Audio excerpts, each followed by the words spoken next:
evening. Welcome to this September 12th special meeting of the West Orange Board of Education. Mr. Calavano. Roll call. Mr. Alper. Present. Mrs. Merklinger. Here. Mrs. Mordecai. Here. Mr. Robertson. Here. And Mrs. Trigg Scales. Here. Please stand for the Pledge of Allegiance.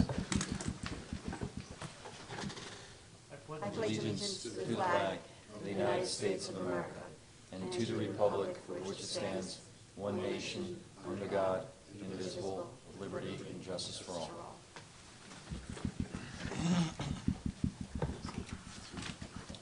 Notice of meeting. Please take notice that adequate.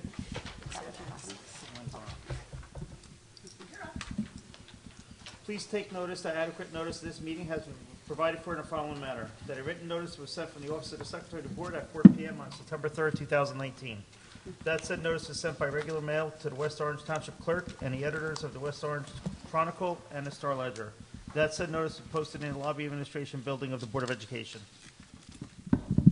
All right, thank you. Tonight we're going to begin, it's a little bit of an unusual format because it's a special meeting. We're going to begin with public comment. It's the only public comment section of this particular meeting. So if you have anything you'd like to speak to us about or ask us about, come on up. You'll have 3 minutes on the clock.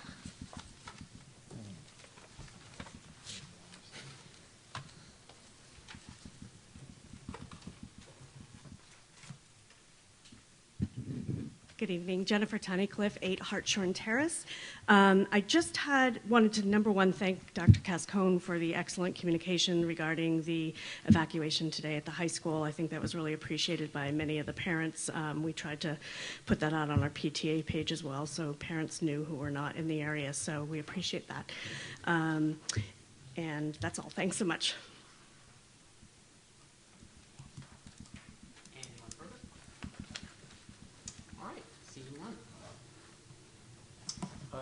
May I have a motion for personnel item 1? Second. All right, any discussion? All right, Mr. Calavano? Wait. I just wanted to find out, since we went through the trouble of having a diversity job fair, are any of the hires on the agenda tonight from that job fair?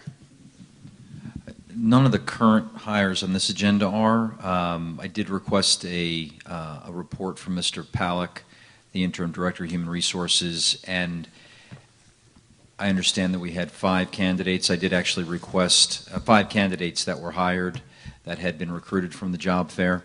I did, pursuant to your email today, Ms. Mordecai, request specifics as to the number of candidates interviewed, definitive number on the hires, as well as the demographic breakdown. So you'll have that, should have that by tomorrow's weekly update.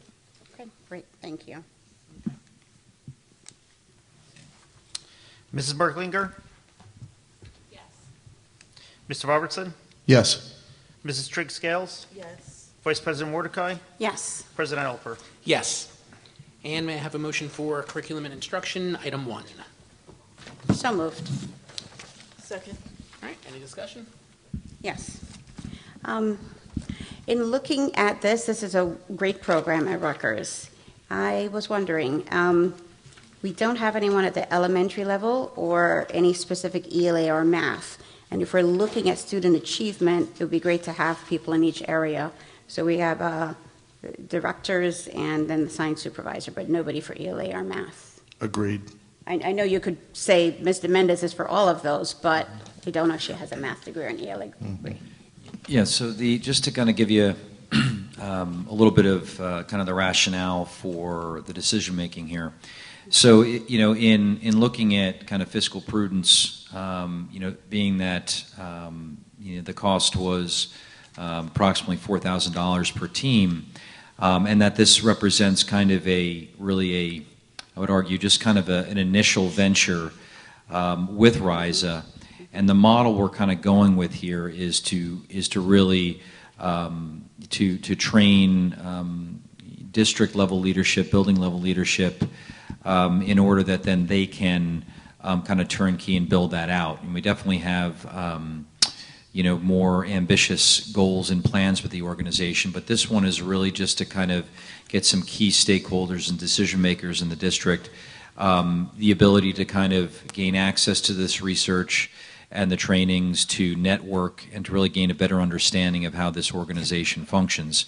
So it's almost what I would argue is kind of a pilot venture with this organization with notable limitations in terms of the makeup of the team. Yeah, Penny speaks very highly of this. Dr. Latimer speaks very highly of this. And if I might add, I am also familiar with this program at Rutgers, and this is generally how school districts begin their relationship, is, as Dr. Peskin said, on a...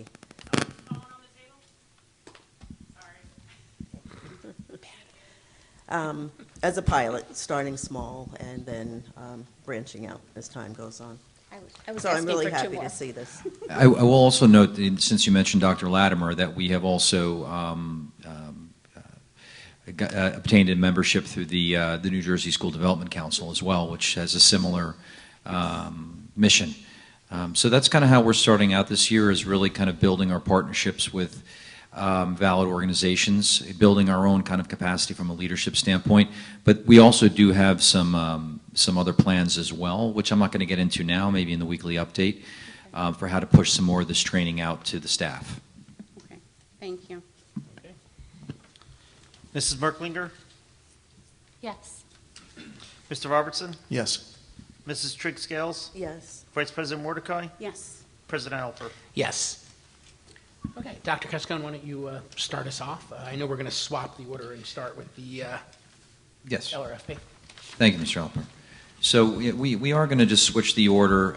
We had kind of two orders of business for tonight's meeting, this work session, this public work session.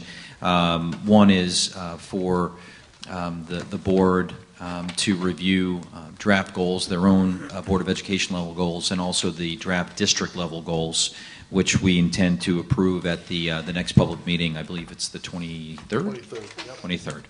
23rd. But we also, the primary purpose of this meeting was to restart the conversations about the building referendum, which we had begun discussing earlier in the year. And just to kind of set the context a bit for the purposes of this work session tonight, the board had kind of made the decision that it was prudent to slow the process down a bit, because they were asking very good questions that they felt the answers to which were really important in order to make informed decisions about what went into the referendum, ultimately how much we were going to go out for the referendum. And so that was really the purpose of slowing it down. So more specifically, I think that there are two critical focuses to the conversation tonight as far as I'm concerned. And of course, however the discussion wants to range beyond that, certainly can. I think one is and this was a question I believe that was originally raised by Mrs. Mordecai. And it was, well, what is our current debt service, right? So how much is the average household currently shouldering in terms of cost associated with our existing debt service for previous projects? A good question, right? So that'll be something where Mr. Calavano will kind of take the lead on that in presenting the information and then being open to questions. The second focus is when we look at what we ultimately go out for this referendum, what's in it? Now, the original referendum was certainly valid and had very important focuses, but they were admittedly focused primarily on the heating, ventilation, air conditioning systems, some roofs, and the Washington School retaining wall. However, as we thought about this a bit more, we said, well, shouldn't we really conduct a complete and thorough evaluation of all of our building systems in order to determine, are these the things that are currently in this referendum truly the highest priorities, or are there other things that might push some of these more elective aspects of the HVAC referendum out of the box? And that's really why we have our partners at EI Architects here tonight.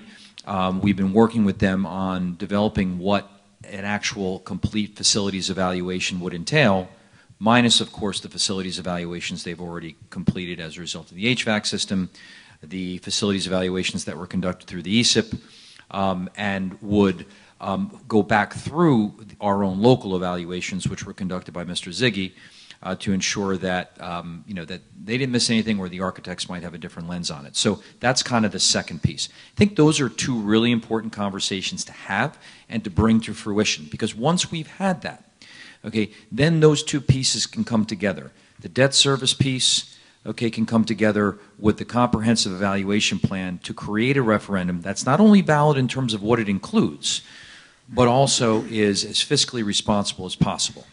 And speaking with Mr. Calavano, moving forward in a successive meeting, what he plans to do is project out or estimate out, if we were to go 10 million, what would that be to the average house? 20 million, 30 million. Because then the board could make an informed decision and say, well, you know, we're really not comfortable with adding that amount of debt service on top of what's already there with the existing. And it can actually focus our conversation about what we're really comfortable going out for.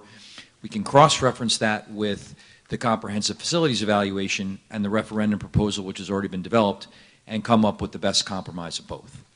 So I mention that as just as a prelude to kind of just put tonight's conversation in context. It's not about moving the referendum forward quickly.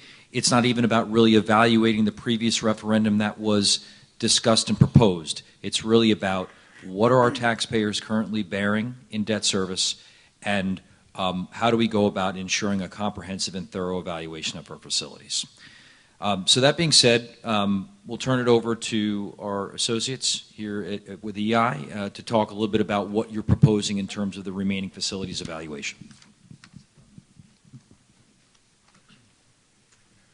Good evening. I'm Michael Wozni with EI Associates. We came on board with the district a few months ago, and we were tasked with addressing certain needs that you had. You had a list of projects that you had identified that you'd like to take care of, and then you actually had, within that list, you had a priority list that you wanted us to really expedite and maybe even plan for a sooner referendum. So we had our engineers and architects go out, we looked at the roofs, mechanical systems, retaining wall at Washington School, and we actually submitted those projects down to the Department of Education. We got approval for those projects, so you're set with those. They're all eligible for debt service relief aid. So that's all good news. And I think the superintendent's correct that it's, you know, we did not come in and do a complete evaluation of all your buildings. We haven't even been in all your buildings. We were at the buildings addressing the items that you brought to our attention. So you've asked us to put together a proposal to take a step back and go through everything to make sure that, you know, your priorities are still your priorities, that there's not something that you're missing or your Buildings and Grounds Department might be missing.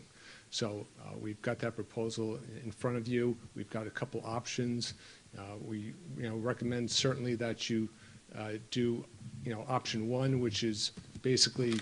Michael, would you just hold for 1 second Sure. while they pull the document? John, is this?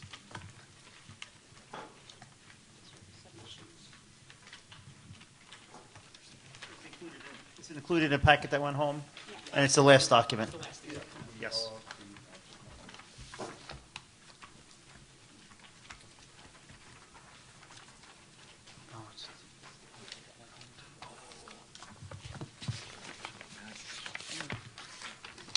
Sorry about that.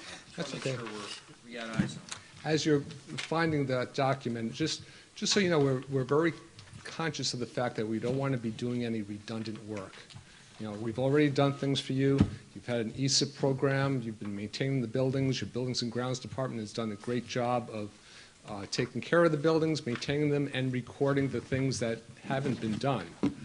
So we took all that into account as we were determining what our level of effort would be to do the work. So we're not, you know, going back to this, you know, up on the roofs again that we've seen the roofs. We're not looking at the mechanical systems that we looked at. We're not going back and reviewing the things that you did in your ESIP program.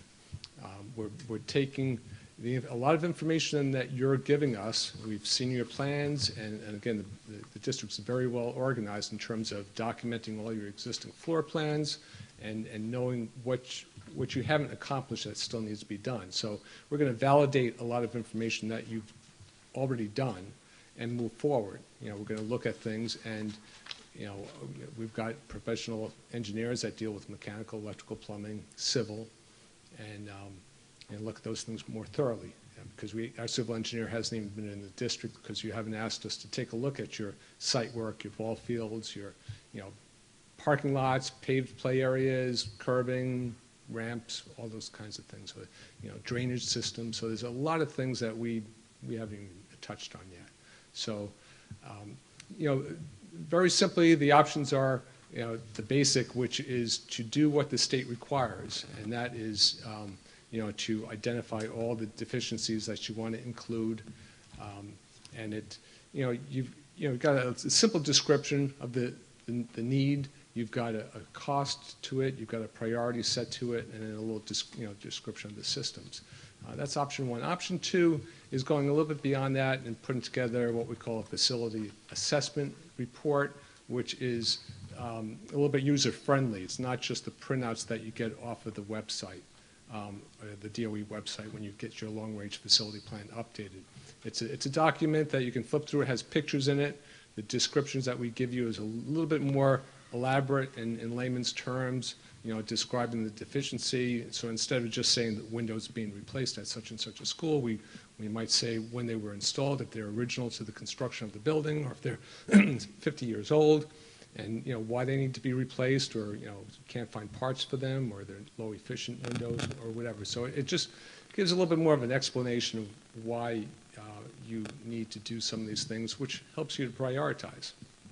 But we also have a priority system as well, which will come up with priorities and make some recommendations to you, and then we meet with you and discuss those priorities before we upload it into the Department of Education website, or even before we finalize that assessment document, so that we make sure that we incorporate your concerns in the determination of what a priority is. I think that part of the value added to that second plan is that it's in a format that can be useful moving forward in not only educating our stakeholders about the needs, but then also kind of repurposed as we move, if and when we move into the referendum phase, for kind of marketing and branding and building understanding within the public about what those needs are. Right, and those priorities are important because you're also putting a time frame. When we prioritize, we're determining what's going to happen in the next 1 to 2 years, 3 to 5 years, or 5 and beyond. And then when we do the cost estimating, if it's something that's 5 years and beyond, we make sure that we're building escalation into that document, so that whenever anybody goes back to the document that's prepared in 2019 or 2020, and they look at the costs, they'll understand that it was projected out. So, if you come back to that item 5 years or 7 years from now, you'll have the right number in there. Questions? Did you want to, because it's in there and it's probably worth talking about, do you want to talk about the educational? There is a third option, is the educational piece. We do have in-house educational specialists that, as our architects and engineers are going through the bricks and mortar items, he would be, talking to, central administration, child study team, director of curriculum, building principals, department heads, and basically doing an analysis of the educational program needs. So it's really looking at program, and that's not something that the state requires you to do. And usually when we do that piece, we're also not necessarily putting a cost to those items, because the solution may not be clear. There may be a lot of different solutions. You may look at you kind of have to look at that more holistically when you're talking about the usage of the buildings and where programs are going to be and how you're going to solve certain needs in the programs. So it's really just identifying a deficiency, making some recommendations, but maybe not having a cost to it, because the cost may be new construction, or it may be reorganizing the buildings and just repurposing spaces. This could be, for example, just to put it in perspective, this is, for example, repurposing spaces, redesigning spaces like media centers, right? So we have, the Kelly School Media Center was redesigned through a grant. It's the only one of the elementary media centers that looks like that. So that would be a consideration. You talk about, science labs. Are there aging science labs that, that need to be, redone? You have culinary, you have kitchens that are old. Do we want to, those kinds of things, would be part of it. There's a couple aspects to that. One is that, if we were looking at even a remotely expedited time frame, we wouldn't really have time to engage in that process meaningfully, because this is where you're putting teams together, you're touring buildings. It's not just a case of where Michael and his team come in and evaluate the facilities, which can be done within a couple weeks. Right. Yeah, a couple weeks. Whereas you're talking about finding time for building principals and multi-stakeholder teams to tour buildings and assess those things, and compare that with research and the literature, what's out there. It's just a lengthier process. I think the other thing to consider is that when you hold curricular enhancements side by side with bringing buildings up to code, it's hard to put a really valid curricular enhancement above, say, for example, bringing a building up to code. My thought on it is that we could always have that curricular assessment as a separate piece, and then really kind of work through our own long-range facilities plan internally, and as we build up our capital and maintenance reserve, start to kind of earmark those projects to be done, with our own folks and internally over the years.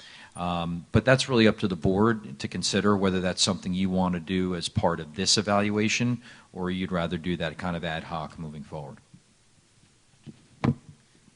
I like the sound of option 3. I think that would dovetail nicely with an updated demographic study, which we're probably due for within the next year or two anyway. But I don't think it needs to be in the critical path. I don't think we need to do 1, 2, 3 all at once while we're still thinking about referendums. But I think down the road that makes more sense, personally at least. Okay, I do. I am. On option 3, a couple things. I agree with Mr. Alper that another demographic study needs to be done, and that would really be, to me, the driving force behind doing a third option at all. Right now you have our previous demographic study, as I went on record of saying, I felt was, while it was, quote, scientifically done, it was based upon the wrong premise. It was based upon birth rates. And what's really going to drive growth in our area is what I call regional migration. People moving in from Brooklyn, Manhattan, Queens, as well as from surrounding townships, and the residential development that's already in progress, literally in the hundreds of units, potentially over 1,000 units within the next 5 to 10 years. And that's going to attract people, and for much of it, 45% of it's got to be affordable housing. So that's a whole separate piece. In terms of the alignment of the modernization of the facilities with the curriculum, that's something that, in a sense, we're already working on, and maybe that just needs to be built into annual plans and updates. For instance, the Future Ready efforts are supposed to be addressing facilities, and every year we go to school boards workshops and see the different demonstrations of Future Ready classrooms and labs and what they should be looking like in order to meet the needs of the next generation science standards, et cetera. So we know our supervisors, our curricular leaders, and many of our teachers know kind of what good looks like, and then it's a matter, and also in the process of doing the RFP for the firms and looking at the great work that you all have done, we saw many examples of what a modern culinary arts kitchen should look like and why, and what are the components of that. So we had the Future Ready classrooms, you had Future Ready laboratories and science facilities. We know at the library what should be happening there, and actually the model for that would very much be Kelly, and of course with some different attributes for a high school or for a middle school potentially. But we have these elements, and I think that that's really, because we have great examples of this already, that should be part of the existing kind of long-range curriculum plans that are being developed, and that could then we could go out to bid as these things develop. But that's what I think about number 3, and the demographic study, that could be its own driver. That could simply indicate you need new buildings, additional buildings that is, or wings onto current buildings, depending on what the results of that kind of local census look like, right? So in terms of number 2, as I compared option number 2 with option number 1, outside of the pictures, which we're used to getting, by the way, with all our facilities updates, I'm not seeing a tremendous amount of difference. Budgetary cost estimate information, it's in both. Amend existing district long-range facilities plan, it's in both. General facilities description should be in both. Review of information provided by a district, that's kind of in both. Facilities assessment, executive summary, that's a reporting function. You know, I think we should be asking for that anyway. The prioritization, anytime we're going to be investing a lot of money in something, just as they did a great job with the initial discussions on the referenda, we've always got to prioritize. So to me, that should be standard operating procedure. So I'm not seeing a tremendous amount of difference between option 1 and option 2 outside of how it's packaged. It's laid out. Yeah, that's an accurate observation. It's really the same information.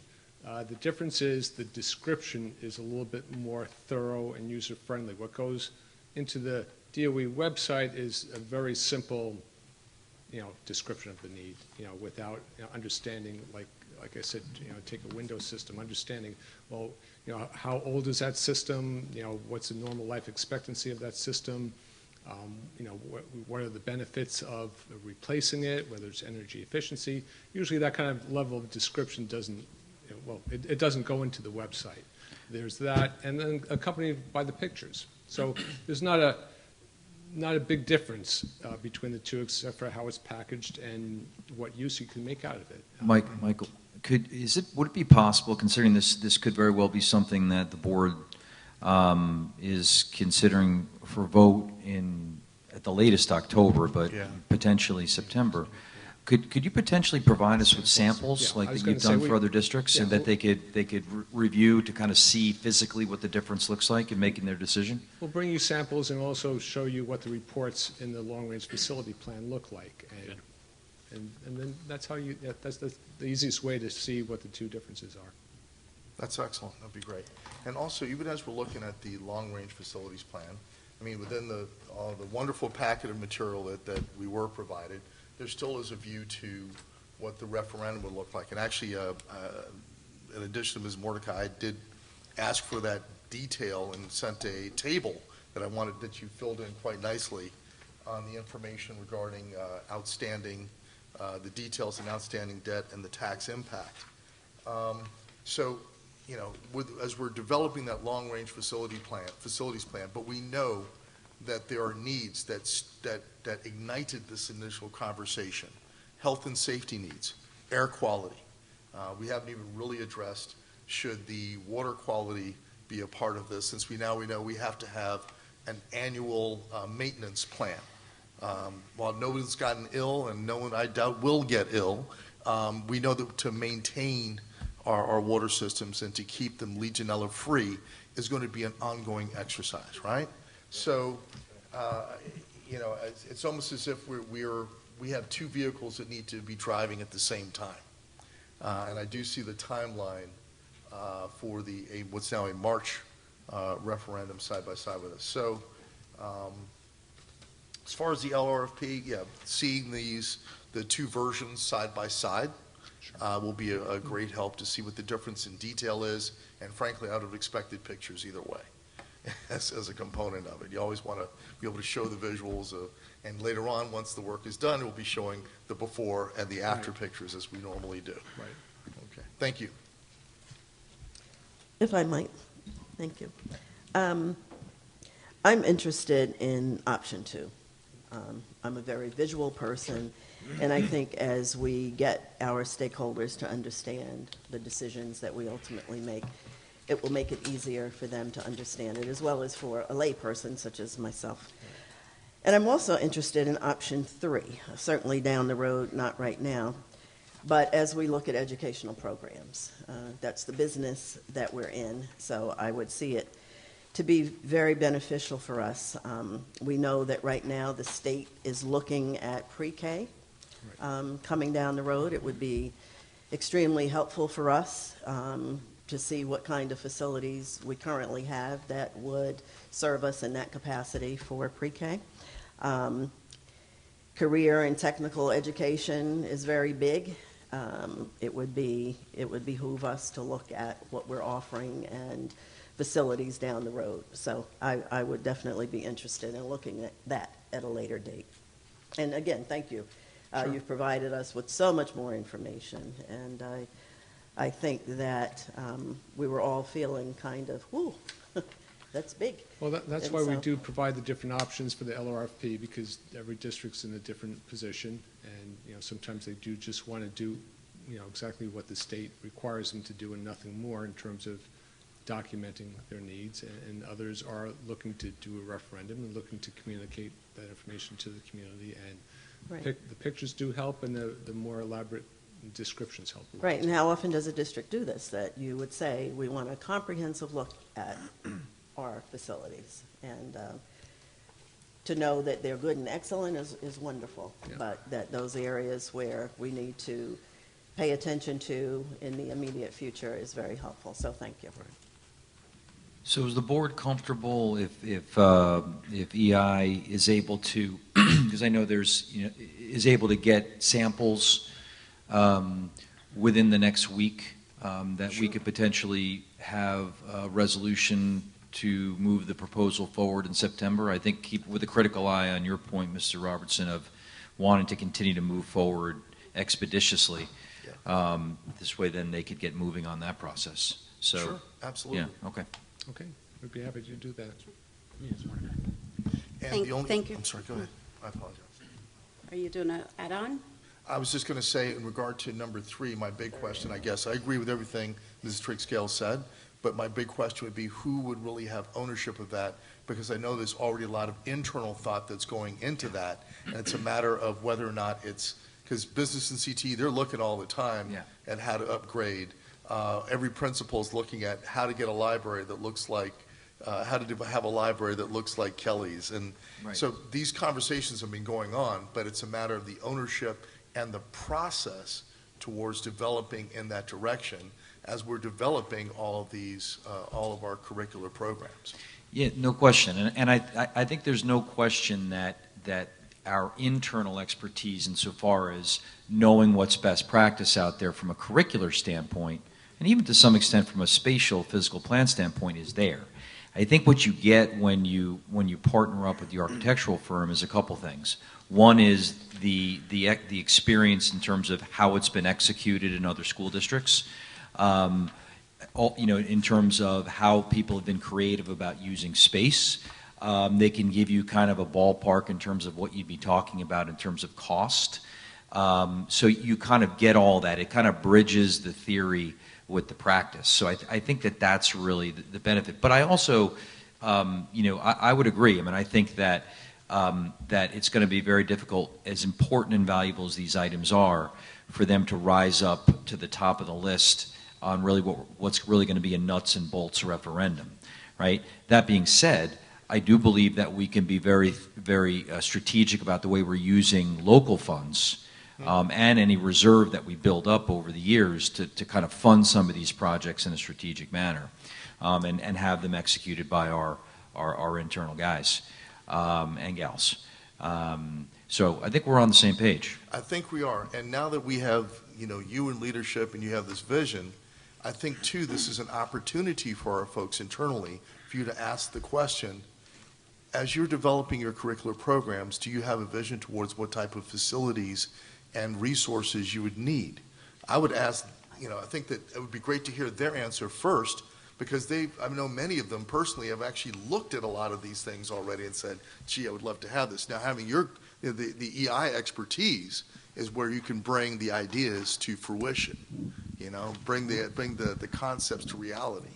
A lot of folks have stopped dreaming in public, you know, have stopped you know, because they've been operating under, you know, such, you know, stringent fiscal constraints that they'll be extremely excited to have that conversation and to say, you know, what's your dream? Like, what's your dream for your facility? You know, what's your vision? People love to have those conversations, particularly when you're backing it up with money. Yeah, but thank you. Sure. Thank you for coming out and presenting to us again. I have a few questions. So in looking at your proposal, you know, I agree with the others. I like option 1, I like option 2, and option 3 looks good. I know last year we briefly talked about updating our science labs, but it didn't make it into the budget. And last year, we also talked about looking for space to open a preschool, and we didn't finish that discussion. So in your description of the project understanding, you talk about ADA upgrades. Would any ADA upgrades come with federal funds, do you know? Picking your brain a little. Currently, I'm not aware of any federal funding for ADA upgrades. But again, the best source of aid right now is the state aid that's available through debt service relief. Okay. That's really, and then there's also a lot of energy efficiency. Smart Start, actually, Yes. they just announced that they're almost doubling the rebates, for energy efficient equipment. So now is a really good time to be doing HVAC projects. Okay. In option 3, you talk about a multi-year district-wide capital improvement master plan. I would hope that should be in every option. Right, and that's basically what these assessments are. It is a master plan report for you. Okay, but it's not described in any of your other options. That's what I'm asking. And when you say multi-year, what are you thinking of? 5, 10, 15 years? And how often would you reassess? Well, usually it goes out 10 years. And again, high priority is 1 to 2 years out. Second priority would be 3 to 5, and then priority 3 would be 5 to 10 years out. Okay. If we were to choose all 3 options, is there a discount? Because your option 1 fee is $48,000, option 2 $8,000, option 3 $12,000. Yeah, again, when we give any lump sum proposal like this, we really sit down and we scope the hours and the level of effort to do these items. And they are kind of, obviously the second one builds on the first one, and the third one's kind of a standalone. And as I mentioned earlier, it was good that we had the opportunity to work with you for a little while before we gave you that proposal, because we got to know the district a little bit better. We got to see how well organized you are, and get a sense for how the buildings are maintained. So I think that we did price it with all of that in mind. So I think, to be honest with you, we've gone into other districts comparable to this size with a much higher number, just because they didn't have existing building plans. They really were disorganized. The buildings were in much worse condition. So all those things are factored into that. So there's again, it's not like there's an economy of scale. If we did all 3 of them, it's kind of priced that way. That's where I was going. Yeah. Yeah. I guess I'm sure you're familiar with BPU grants, but should I save my BPU grants question for the bond council? John, should I save that for the bond council? Yeah, I think you How should. favorable are the BPU grants for the projects that you're planning? I mean, we just got this package this evening, so I didn't get a chance to look through your submission, but it's 21 projects? 21 projects, and again, every single piece of that is eligible. The state considers these health and safety projects. So all the work that you're planning on doing here is eligible for state aid. So again, they call it 40%. It's actually 85% of 40%. But Yes, that's for the debt service. Debt service, so it's 34% off of everything that is included in there. So. Okay. And it had to be divided up into 21, because I looked through the bond council's agreement, and they're going to charge us per project. Okay, so it's got to be broken down by project, by building. So if you're doing roofs, it's got to be all, you can't lump it all into just district-wide roof replacement. It's got to be done. The project applications have to be by project. And then we break it up beyond that. Usually if there's a logical grouping, like you may, when you go out to bid, you would obviously do the roof projects to roof bidders, mechanical to mechanical people. Sometimes if it's a lot of miscellaneous smaller projects, we would lump them into one project, and we can bundle, if you will. Depending on, again, how the state is reviewing the projects, when they had the ROD applications, they didn't like the bundling so much, because a project had to be, if there's any piece of it that was not eligible, then that entire application, that project would become ineligible. So if you're just doing the debt service relief, we can bundle projects. So that would, it actually cuts down on our fees too, because, Yeah. it impacts the amount of paperwork we're doing. So we like to bundle whenever we can. Okay, thank you.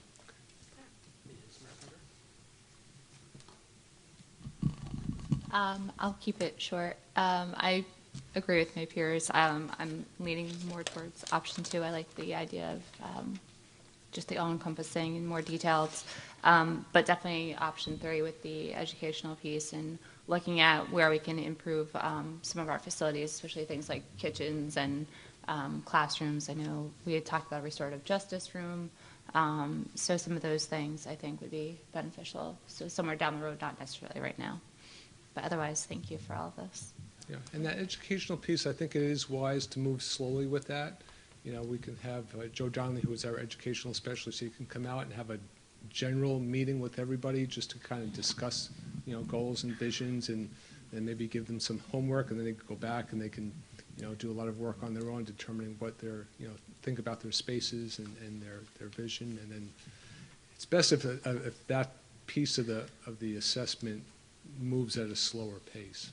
It's really good to do that. And that being said, Michael, and which, if we were to include that piece, would pretty much knock any of the considerations that came out of that kind of out of the box in terms of this more expeditious proposal. Right. Could we, because this is kind of a midstream type of endeavor, could we table that educational until July 1? Certainly. And basically just kick it off fresh July 1. Certainly. And, this way we're not kind of jamming in another kind of initiative with people. So we could always do that as a ancillary piece. Right, and you do want to think about the calendar year too. When Right. is it a good time to have all those folks together and talk about these Right. these issues? Not now. Right. Dr. Cascone? Yes, sir. One thought on that, though, is because we have to, by law, do a climate survey in each semester or twice a year for the teachers and administrators portion of the climate survey, there may be an opportunity, particularly in the narrative portion of that, to explore some of these areas that I could provide data. In addition to the interviews that, Mr. Donnelly would do with them, you could gather some initial data and thoughts on facilities and their relation to the curricular programs. Good.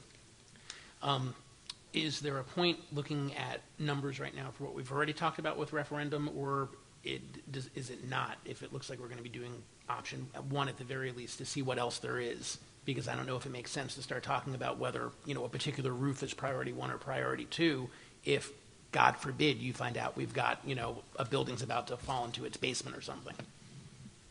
I would say that where we are, I would say that discussion of numbers of any sort at this point would be sort of disjointed. Yeah.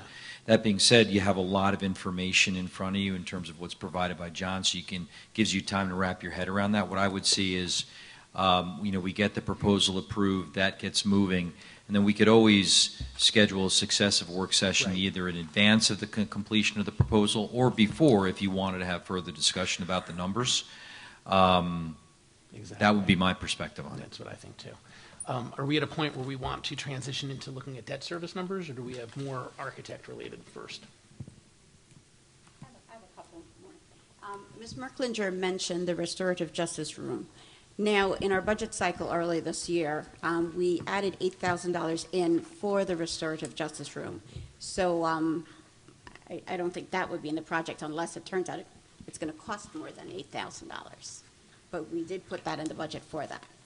That was the amount that I believe you ran those numbers, Bob, with the high school, and so we came up with $8,000 for a restorative justice room at the high school. Oh, the high school came up with that without buildings and grounds? Yeah, from my understanding. Meaning that it was from their own lines. It was their own building budget.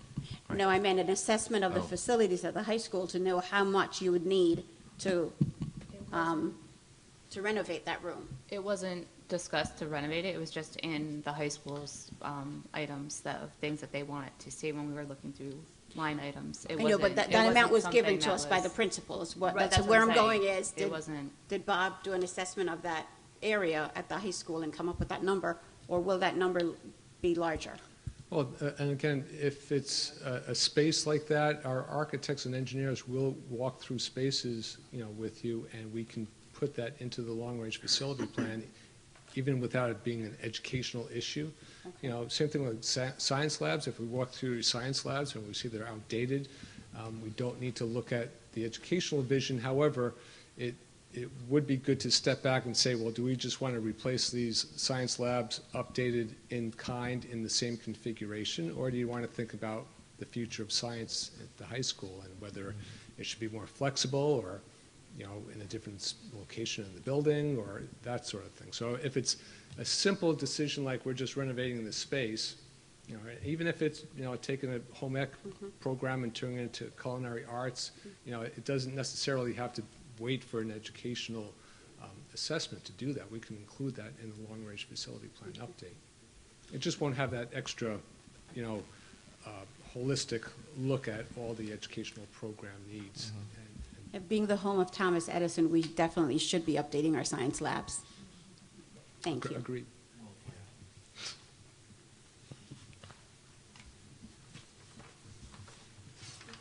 Okay, we're good. You want to talk about All right, numbers? thank you. Thank you. Not these numbers, but debt service numbers, I think. Good job. I think we'll transition to Mr. Calavano. You want to talk a little bit about what you have here for debt service? Sure. So we have 4 issues that remain outstanding, and I'll go through each one of the issues. The first one goes back to 2003. It was for a new middle school, renovations and additions to Redwood, Gregory, Pleasantdale, Washington, Hazel, Edison, and Roosevelt. It was a $38.689 million issue. Based on that one, we have 8 more years to pay off, and the impact of that issue for the current year that we're in now, for the average homeowner, and if you recall during budget time, the average homeowner was $338,561. That individual household would be paying $174.81 for the year. And these are very small numbers because the total tax levy for the debt service is only $5.7 million. The big hit when you look at your school taxes is your operating budget, and that was $137 million. So number 2, we have 2006 issue, improvements to Washington Elementary, roof replacement at the high school, St. Cloud, Redwood, and Mount Pleasant.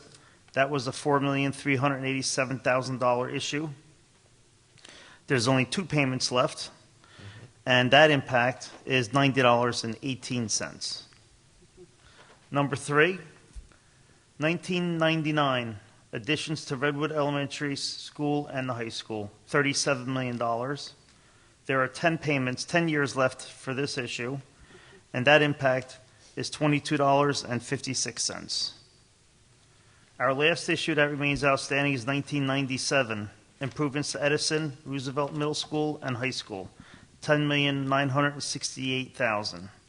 There's 5 payments left, and that tax impact is $28.31. So for the 4 issues that remain outstanding, the total tax impact on just the debt service of the total tax, the school tax levy, is $315.85. And the total outstanding balance is the $50,240,000. Correct. So the outstanding, right, is $50,240,000. Of which about 40% or so will take 10 years, and about another 40% will take 8 years, and the rest in just a couple of years, 2 to 5. So all combined, the average property tax in West Orange right now is around $14,000 a year total from all sources, and 62% or so is school. So roughly, I think, $8,000 of the average $14,000 property tax is school. So of that $8,000, $316 of it is for outstanding debt service. Correct. Right.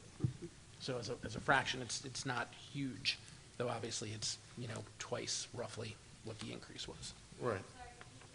Yep, sorry. You So- don't need me to repeat all that. Will do.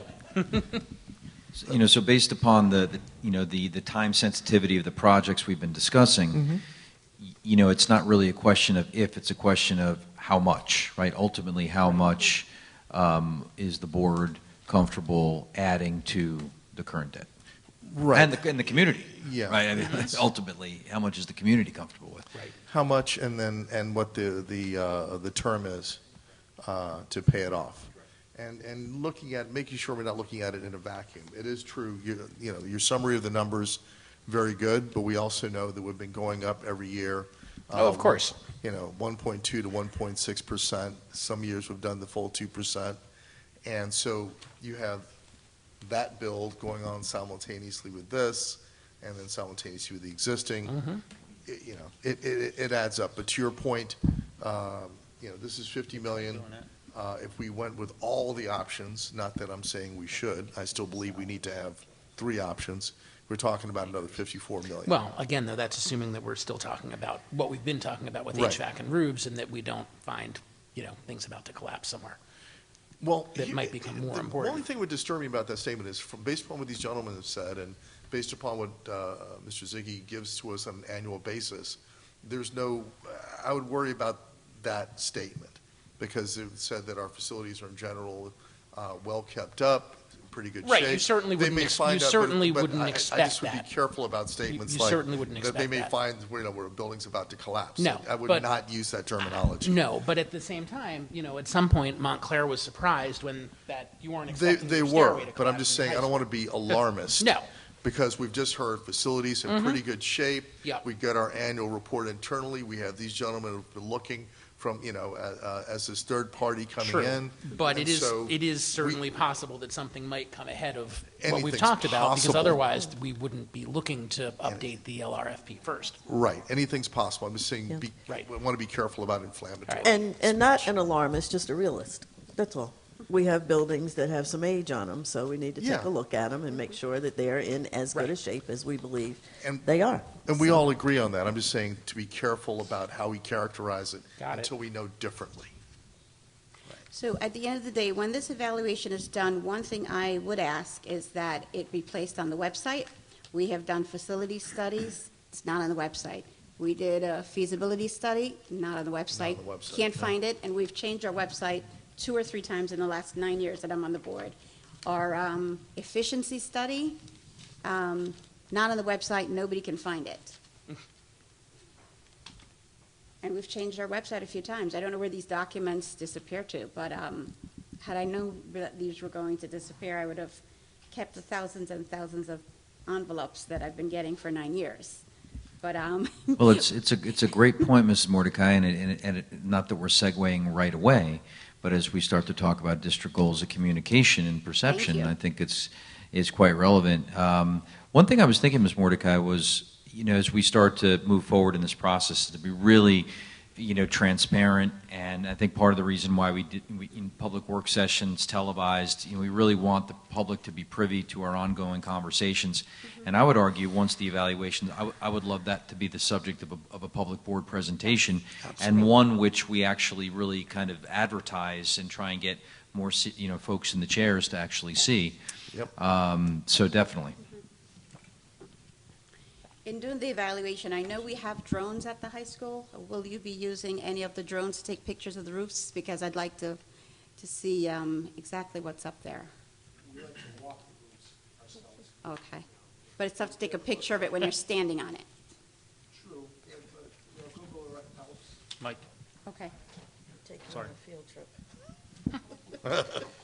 Rooftop field It's a trip. really good question, and we are using drones more and more for, brickwork that might be high up, or a cupola, or even some sections of roof that are not accessible without scaffolding or, a cherry picker of some sort.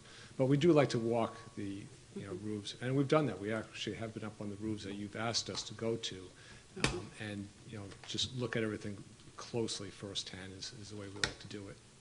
It's tough to take a picture of it while you're standing on it, though. And I know our Air Force Junior ROTC class, I know they use drones, so Maybe the kids can help you with the drones. Actually, what's more important than having an overall picture, which is nice to have, are the details. You know, the connections, the flashing, the seams, you know, the wear and tear.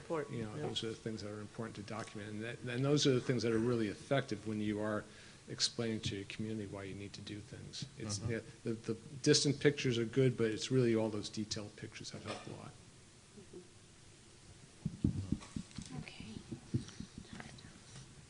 Anything else on this? All right. Goals. Okay, so we're going to, gentlemen, we appreciate it. I think we've concluded your segment, but we'll be in touch relative to the samples and things of that nature. Mr. Ziggy, thank you for coming, sir. Mr. Ziggy's up with the birds, so. So we're going to transition to goals. Why don't we start with the draft district goals? Sure. Now, I just want to kind of call attention to kind of one.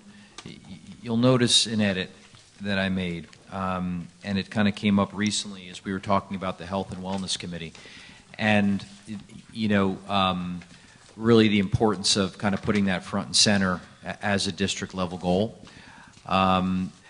I didn't really feel comfortable with having 5 goals. That's not to say that, so the one that I kind of, and certainly if it is the will of the board to put it back there, we certainly can, but I want you to know that I did omit the additional revenue goal. That's not to say that I'm not going to continue to work on that, but there's a couple of reasons for that. One, again, I think 5 goals is a lot. I think that I'm starting to dig into the relationship with school boards and really try and leverage that, but admittedly, I don't know what I don't know about that in terms of how that works. And so, you know, and I'm already kind of a few months behind in that. It is my goal to bring in additional revenue through grants. As a matter of fact, we're presently working on a $100,000 pre-apprenticeship grant, CTE grant. As a matter of fact, our business supervisor is going down to Trenton tomorrow for a roundtable on that, and our high school team has started to gather the necessary documents. So we are somewhat optimistic that that could go well for us. So we are moving on that. But you know, you have 4 pretty heady goals here, and I know for you SMART goal folks. You know, the fact that they don't in the goal themselves contain a like a percentage or a numerical criteria, but what you will notice is that they do contain within them kind of an assessment instrument. And so, just looking at draft goal number 1, it says, well, you know, and remember we identified kind of buckets. We identified communication, we identified perception, we identified student achievement and access. And then I've inserted health and wellness as well, which tangent to that is social emotional well-being and learning as well. So, but if you'll notice what I've done here is, you know, so the district will evaluate stakeholders' perspective of its communication practices, develop a set of actions and interventions to positively impact these perceptions, and measure change in perception at the end of the year. So essentially what I'm proposing here is to basically survey. And this could be accomplished also through a school climate and culture survey, whereby, you know, we solicit input from all different groups of stakeholders relative to our communication practices. Based upon what we learn, you know, we would put in place certain practices, whether they be district-wide, board level, building level, classroom level, that would get to the deficiencies as perceived by our public. We would put those in place over the course of the year, and then we would re-administer a post-survey at the end of the year to track progress relative to our stakeholders' perceptions about our communication practices. The same would apply for perception. And you see I can kind of tease it out into specific topics. Operations, educational programs, possibly facilities, equity of access, and again, the same kind of thing. What are we doing to address those perceptions? So I would kind of bundle those two together because I think they're similar. I think you could almost argue that they could be the same goal, but you know, based upon board feedback, I've kind of kept them separate: communication, perception. So before I talk about 3 and 4, questions. Yeah, because a really good climate survey I don't remember if I sent you examples of ones that come both from school boards and some other sources. A really good climate survey is going to touch upon the communications. It's going to touch upon educational programs and equity and access. So in terms of if your assessment instrument becomes the pre and post survey, and these elements are included together, to me, and since the climate survey is something that's now actually legally required, I really feel like these first two goals should be part of one goal to do an effective climate survey that addresses these points that have been identified as key concerns in the district. We could do that. Right. I mean, it's really one goal, because if the assessment tool is the pre-survey and the post-survey, you're kind of knocking them both out. And you still have to go into detail as to, not in this, but in the Action plan. in the action plan as to how you're going to execute, and the climate survey pre and post. But once again, in the climate surveys I've seen, I've done, fielded primary research before, right? It should address all of this. I really see that as one goal. I think you can use the same instrument to measure both, but I think that communications has been enough of a concern that I think I don't have a problem with it being a separate goal of its own. I do agree that you would measure it with the same instrument, the pre and post climate surveys.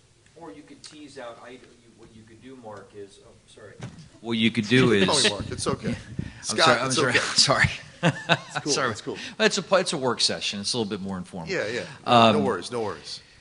So I think what you could also do is because these might very well fall under different domains of the survey, you could tease out the specific items on the survey that were related to those specific areas, say of communication specifically, and measure the change in mean score for those particular items. Right. Right. So that's what I'm saying. Wouldn't Yeah. the goal really be to conduct the first effective climate survey the district has had in eons, with the climate survey focusing on the following climate attributes or climate elements, inclusive of but not limited to communications, operations, educational programs, equity, and along with equity and access. I agree and with all have that, but those I don't want as- the climate survey to be the goal itself, because I think the climate survey is part of the job and needs to be done. I don't like Well, putting the thing that has to be done in the goal. It's like, Well, the climate survey is You the know what I mean? assessment tool. Right. But what you're assessing is the school climate. right, but I want the things we So want to that would be change in to the be the action goal. And plan. Yeah. That should be in the action plan. But we need to bear in mind that all these goals, whether it's a board goal or the district goal, it's an annual goal. It's a one-year goal. Right. So let's not, let's, Yeah, it can't be a 2-year. the multiple, it can the be. Because you do multiple goals every goal, year. the multiple goal is the district plan. The strategic The plan that we strategic did, plan. that's a 5-year plan. Yeah. That can take 5 years. But the annual district goals and the annual board goals, it's 1 year. Yep. True, but you So- could so let's do not- Couldn't you carry it over? right. You could do 1 year of improve this and measure it at the beginning and the end of the Yes, year, you and can certainly- then create it the can same goal be for the next year to carried over. improve. Yes, you further. can do Restate that. it next But in the year for the- meantime, for the goal. Right, our but- 5-year strategic plan expires next year. Yeah, I have So- that in hand right It's got here. another So year. save Yeah. some, yeah. It So is- save it's still some for the 2021. strategic plan and not overkill this. But we're still in these 4. Yeah. We have 4 goals here: 21st century learning facilities and program access, readiness for future success, Yes. holistic health and wellness, and parent, school, and community engagement. Yeah. And as you said, we still have 1 more year here. 2. Now, I need some clarification, because when I say climate survey, I'm thinking this is what's done in the schools with the staff. When I think satisfaction survey, then I'm thinking about community stakeholders. So help me with that one. What are you all thinking? It's everyone, and it also takes 3 years. We actually, Mr. Alper and Dr. Cascone and myself met with some professionals from St. Elizabeth College, and their program takes 3 years to do the full climate survey of everyone, community, staff, students, everyone gets surveyed. Just to clarify, so the surveying largely happens in year one, and the 3-year includes basically design the plan, implementing Yes, the design and plans. implementation and action plans. Right. Yes. Right, and you can Right. have Actual- multiple stages along the way. But in our Yes, but the comprehensive whole- equity plan, aren't we obligated to do climate surveys on a regular basis? Aren't we required to do that? We're required by law So to the- do it twice a year anyway. That's what I'm asking. Yes. There's a difference between that climate survey and what And we're the other one. proposing. Yes. Okay, I just wanted to And clarify. what I was thinking was, I was actually envisioning, for the parent piece, possibly really designing our own instrument that was borrowing from others. In other words, like to really be able to tailor it to what we were trying to get at. Likert scale, and kind of borrowing from, some best practices out there. I think that's well said. I think it's a bit different than what we're talking about in terms of, staff and students. Right. It's really would be very tailored towards like, where are we missing the mark on communication, right? Where are we doing well, right? And really having it get to that. The perception, I would argue also I almost feel like it would have to be really tailored to our district because we're a unique district. We're at a unique time, right? So, so I think we could borrow and kind of utilize parts of instruments that are out there, but I think it's more of a satisfaction. I think that's a good way of putting it, is a satisfaction survey of parent stakeholders, Right. family And stakeholders. then we have to develop the exit surveys for those folks who've left us. Not that way left us, who have gone to other Graduated places. and gone to Yeah, college. and that's something that's not happened Well, left with, us, this agreed. sounded kind Right. of final, I didn't mean We've been it that way. talking about that for a few We've been years now. talking about it, it has not happened. Yeah, so that's another with survey. parents So we and have a students. number of surveys to develop. So just to kind of, so I think we've established an important nuance here, which is, so when you look at goals 1 and 2, you're talking about really, we're going to call it a satisfaction survey, and it's going to be really kind of tailored to our district. But let's jump to number 4 for a second. We'll come back to 3. So number 4 is the district will address student and staff health and wellness. Now, this is, again, by assessing school culture and climate, developing a set of actions and interventions to positively impact, so on and so forth. Let's bat that around a little bit. Cheryl, did you have anything? I know this is a topic that's important to you. Yeah, I think with health and wellness, we have a lot of good folks already on staff and within our school district that can lend some expertise in that area. I like the idea of your meeting with those folks and kind of heading that up, and within that health and wellness, looking at things like allergy awareness, looking at things like social emotional learning, looking at things like health and fitness, physical fitness, health fitness, mental Mindfulness. Mindfulness, yeah. mental illness awareness, things of that nature. So I think taking a step back and kind of letting you own it in a sense, and working within the school district, the administration, bring in community folks as needed and where they can have some input. I think that would be a logical way to handle it. And then including in that surveys with students, surveys with teachers, and just ensuring that we do have the programs in place for them to have access to. I agree with everything that Cheryl said. I mean, I don't think we as a board have to handhold every single thing and micromanage every single committee within the district, I think. And I don't think we need to have parents run every single committee in the district. I think we have a lot of folks that are expertise in our school system. A lot of teachers, a lot of professionals, a lot of directors, supervisors. They all hold these credentials that we don't necessarily tap into all the time. And I think that's a good place to start. Let's, Yeah, and I think that the surveys are going to be so important because the surveys are really going to give us direction from two directions. It's going to give us information from our external community, our parent stakeholders, and it's going to give us information and feedback from our internal stakeholders. And that's really going to help inform really what we need to be doing, who we need to be reaching out to, who we need to be bringing into the fold. I think when you talk about committee work and what the value of kind of multiple perspectives and multiple stakeholders is, I almost kind of see it as it's that there are these points in time over the course of the work that's being done where we become inclusive. I think they happen in the beginning. I think they happen along the way for evaluative reasons and for informing folks, gathering additional feedback, reporting out. But I think what I'm getting at kind of is what Ms. Merklinger was saying is that kind of in between those kind of key points where we bring everybody together is really our board employees are doing the work, because at the end of the day that's who's employed and who's responsible for doing the work. It's the stakeholders that help inform the work and give feedback on the work. But in terms of like everyone being involved at every meeting, I don't think it's effective and efficient that way. But that's just my personal opinion over the years working committees with the end game in mind of getting stuff done. Right.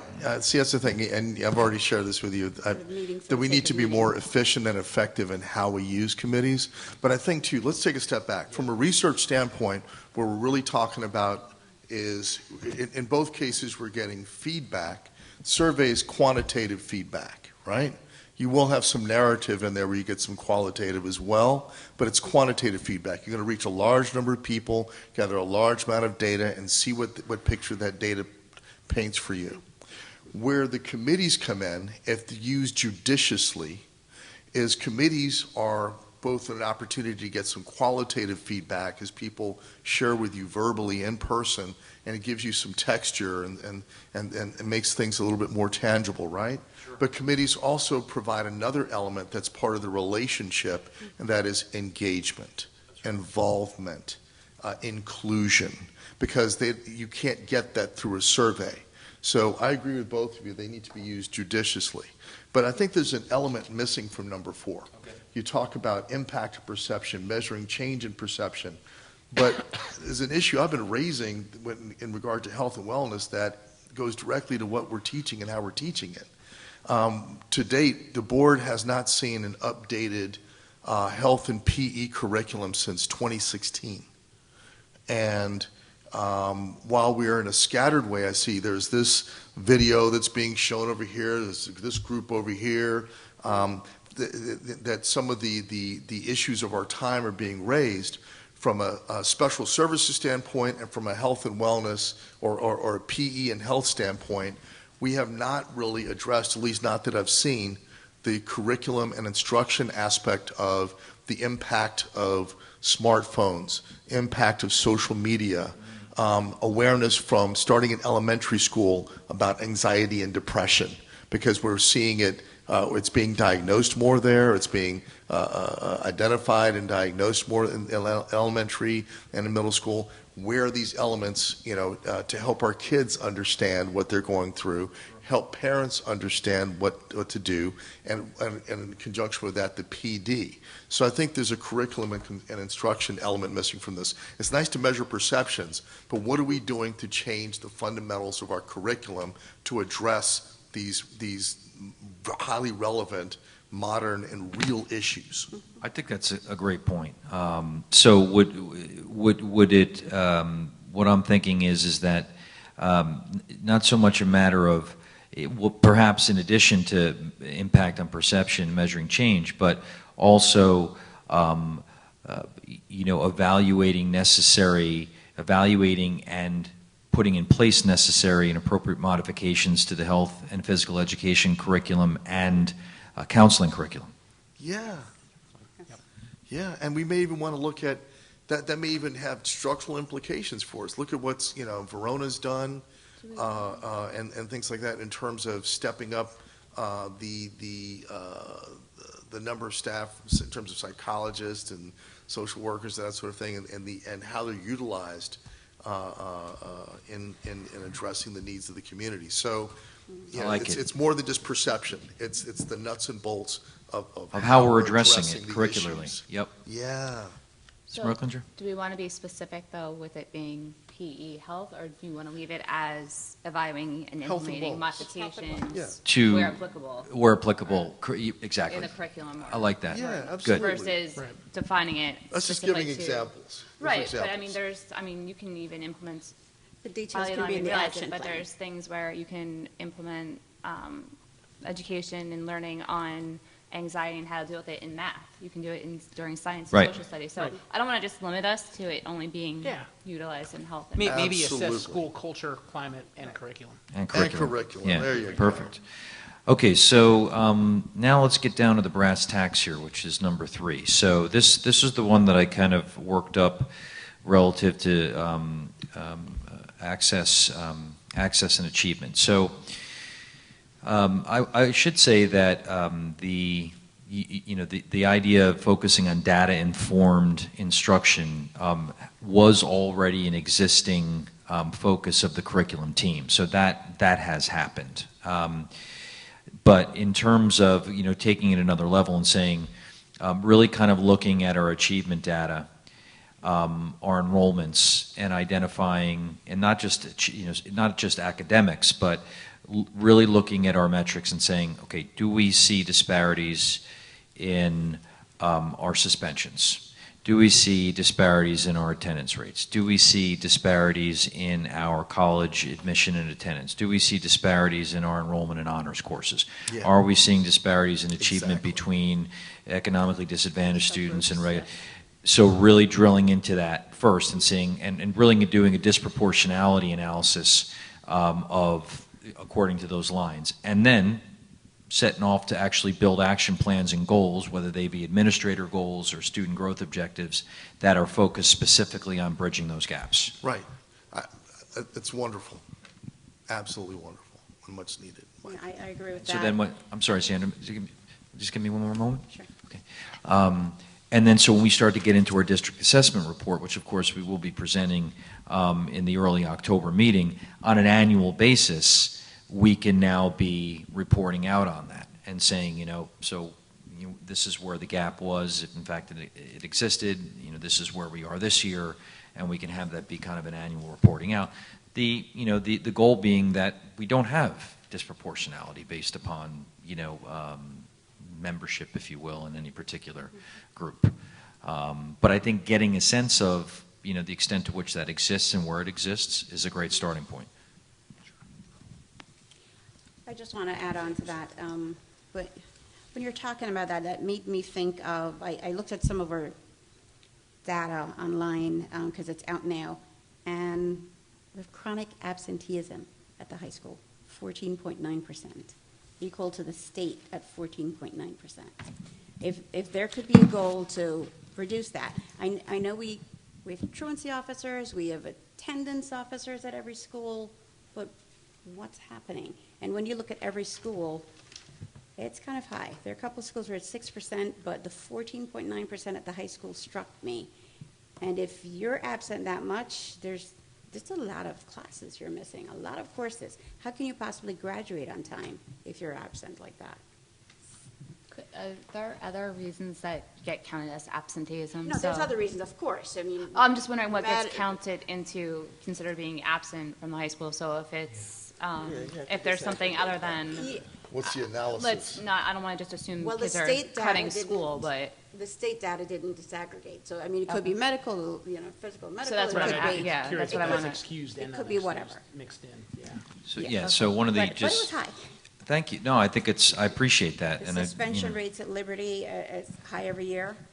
Yeah. Yep, I mean, there's a lot to look at. there is. Um, And and I tell you, that was a big focus, Ms. Mordecai, of our summer leadership summit was, really starting to look at data and just really an emphasis that, listen, folks, I don't have a lot of kind of non-negotiables. I'm more of like, a less is more, but they're really important. It's a really important less, and one of those is a non-negotiable about using data, looking at data to inform our decision-making, our initiatives.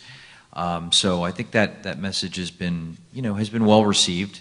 And now, next week I'll be meeting with the principals and having kind of more concrete conversations about what that looks like and what it might look like in their buildings. I'm happy to say that many, if not all, of our administrators are kind of already doing that to some extent. But of course, we can always become more adept at it. One other data point that stood out to me, because it was 0, industry valued credentials. How do we get that at the high school? We have so many CTE classes. Yeah. How do we get credentials for the kids who are taking those classes? So if they decide that they're going to take a year off and decide whether or not they're going to college or work, that they leave high school with some kind of credential that they can get a job. I mean, 0? I'm gonna want to It do a can't little. be 0. Yeah, I was going to say. Because we've graduated in the automotive. Cisco certification, but I- maybe it's Cisco not something certification, that the state automotive counts. certification. We have a number of different types of certification that that kids have Zero would graduated make me with. suspect it's a reporting problem, right? I'm It gonna. sounds You like know a what? I'll reporting speak. I'll problem. speak to Nancy Mullen So about it's it. a reporting problem, probably. It might be. Because we have all these awards for the. And actually, I just Future sent you an Business Leaders of email America, with that question. a whole bunch. Yeah. Let me look into it. Okay. I appreciate that, Thank you. and I appreciate you looking at it. Well, I happened to be at a meeting last night, but that's for a whole other discussion. And, but I will just say, they were talking about the gaps, third grade, and when our students hit fifth grade, the gaps become wider and wider among subgroups. And I'll just leave it there because we have to look at our data in detail to go over it. But one other thing I learned last night, the Amistad will become a part of CUSAC next year. So we have to get ahead of that. I know we have it integrated a little, but it's going to be more structured. I asked, in kind of as there had been some inquiries in my weekly update this week. I have some good information to share with you on that. Okay. Yeah, I'm pleased with the way we're addressing it. Mr. Figueredo, just in his short time in, has really done a nice job and got a lot of good information for us. So look forward to sharing He that. gave us an update last year, but Yeah. it's going to have to be more structured moving forward. Okay. Okay, so I think I have the feedback I need to refine these. Yes, Mr. Robertson. I have to go back to at a time when we just finished reviewing facilities needs, where we're looking at, where we talked about the amount of debt we have outstanding, and looking at still bonding, potentially in March, what could be up to $54 million. I still believe, and it could be simplified, that there needs to be some sort of, and I'm glad to hear that you're pursuing some grants, but there still needs to be some sort of kind of commitment. It could be as simple as, for the past 3 years, we've carried over, in violation of statute, I should say, $43,000 a year that was supposed to be for grant writing. And whatever grant writer we use, whether it's school boards, whether it's somebody else, we keep paying $7,000 a year to research grants, and we have $43,000 set aside to write grants, and we don't write anything. It could be a goal as simple as utilize our current budgeted grant resources. I'm not going to ask you at a point where you're still Agreed. wrapping your arms around something to commit to something bigger, because once you grow it, once you go beyond that point, then frankly, for real fund development, you start looking at either setting a goal for how much you're going to write for, or a goal for how much you're going to try to close for. But we're not there yet. How about I just want to start by just using it. Let's do it. I'm comfortable with that. Awesome. Don't we have? Which one are we talking So about? goal number Isn't it in 6? the This is 5. board goals? We're going to have 5 No, We goals. can't do that. He moved it. Gotcha. It'll be 5. It's fine. That's board. We still have to do board. Yeah. Board's different. We're It's fine. There are districts with 7 or 8 goals, and Yeah. it's whatever you want. yeah. 5's Cool. good. I can do it. I appreciate that. Yeah, no problem. That's why I'm a fan. Do what I can. Okay, so I will get those touched up. I can't guarantee you. I might have them for you by the weekly update tomorrow, but definitely by midweek the following week. Okay, so now we are transitioning over to the board goals. And just, I'm going to set the table slightly, and then I'm going to pass the mic over to Mr. Alper to preside. So just so you know how I kind of published this document. So I took basically what Mr. Alper had memorialized from our work session with school boards, and then just kind of monitoring some of the back and forth that was going on email. I kind of just memorialized some of that feedback into perspective goals. But I will, it was duly noted, I believe, by, I think it was Ms. Trigg Scales, maybe Ms. Mordecai, that there was one, you had asked for something on student achievement, and I miraculously forgot that. So I'm just going to make a note of it. We can talk about that. But that's just, I'm turning it over to Mr. Alper now. That was just to give you an idea of how I published the document for you. You lost one from here, which was to explore implementing the monthly meeting format that includes a work session and a regular voting meeting. When you transferred from I did. the ones from Charlene to these. That's true. Which I thought we would throw back on to discuss. Yeah. Monthly meeting. Clearly, no, actually, it's still 8 because you missed a number. It goes 1, 3, 4. It's okay. So just jot it down as, I don't know, number 2, I guess, since that's the one that's missing.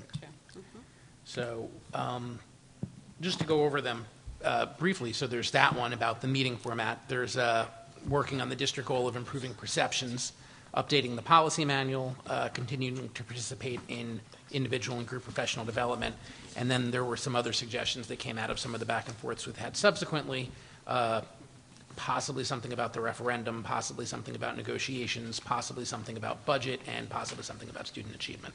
And Mr. strategic plan, actually.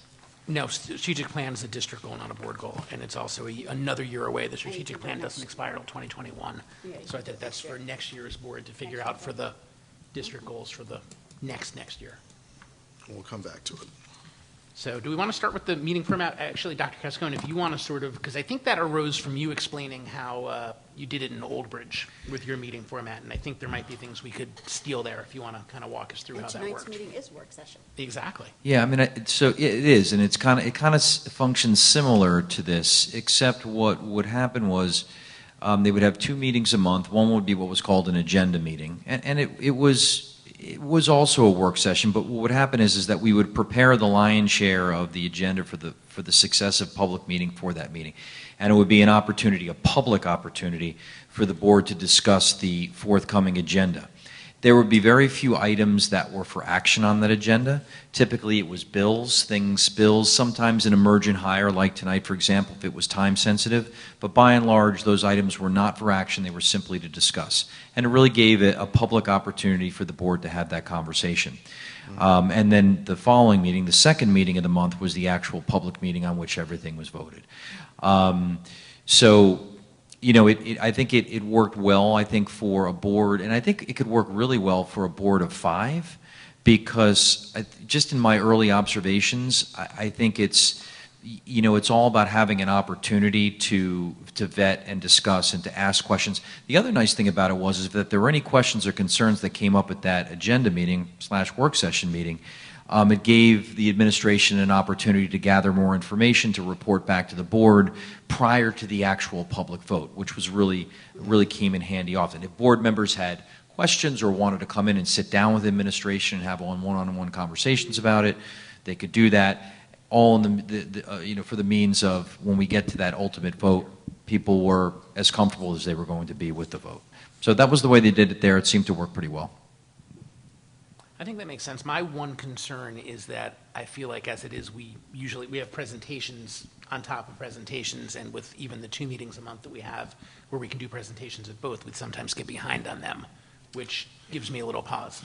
There weren't typically, because the agenda meetings, so like we did the agenda meetings in the board office, the board conference room, in fact, because there was rarely more than maybe 15 people in attendance at those meetings.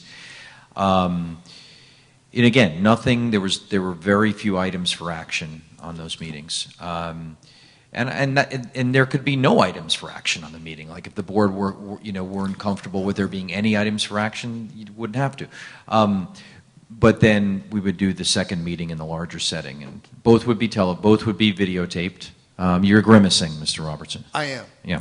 My 6 years in the board have taught me a couple of things. One, and then looking at our current situation, that while I like the idea of having this discussion and working through the agenda in theory to then have votes later, there's such a wealth of material and information that we have to vote on that I think it's going to leave way too much for the second meeting. That's number one. Number two, we're a year and a half to 2 years behind in presentations on curriculum, which by law and according to our attorney, we're supposed to adopt annually. We haven't seen social studies curricula to adopt, and there have been changes. I've seen it through my kids, but don't know what those are in 4 years, 5 years. We haven't readopted, we talked about the health and PE in 4 years. ELA, we've had 3 presentations on, haven't adopted anything. Math is the only thing we've had actual movement on, where we've actually adopted something. And it's just like there's so much stuff that's been undone on the curriculum side where we need presentations followed by some vote of adoption. Number one. Number two, as you have data as a part of your goals and data according to school boards is the mainstay. Student achievement is supposed to be our number one reason for being. And in the student achievement training, data, securing that data, and reviewing that data with you as a board, asking those key questions and seeing those gaps is a key portion of what we're supposed to do before we vote on curricula, before we vote on budgets and allocations. And we haven't had a real data presentation in 18 months to a year. That's true. The last time we had a presentation looking at data where we tracked by cohort, which was very revealing, exposed some serious gaps in middle school, was in 2016. The last time we had test data for even something like the park, which as much as I hate it, it has some value, right? And looking at was 2017. We've never had presentations on MAP since we first approved utilizing it, or a review of that. And I can go on and on. There's about 10 different groups or more of data that we have looked at where we need presentations. So we can have all this wonderful discussion here, but there's nuts and bolts, rudiments that we are not moving on that need to be in the meetings. You know what? I actually agree with that because I'm just lining up all the presentations that I'm eager to want to put in front of the board and the public, and maybe we're not there yet. Maybe we have at this juncture kind of too much reporting out, too much kind of transparency, and reasons to be presenting in public to go that route. Maybe after a year or so we get things tidied up a bit more, and maybe then we can. That's just my opinion. Of course, Mr. Alper, I don't know if you had some thoughts. I think we may be more in need of maybe a monthly or every other month workshop meeting more than, I think that's probably, maybe that should be what we focus on, because I think those were particularly helpful when we were doing them more often.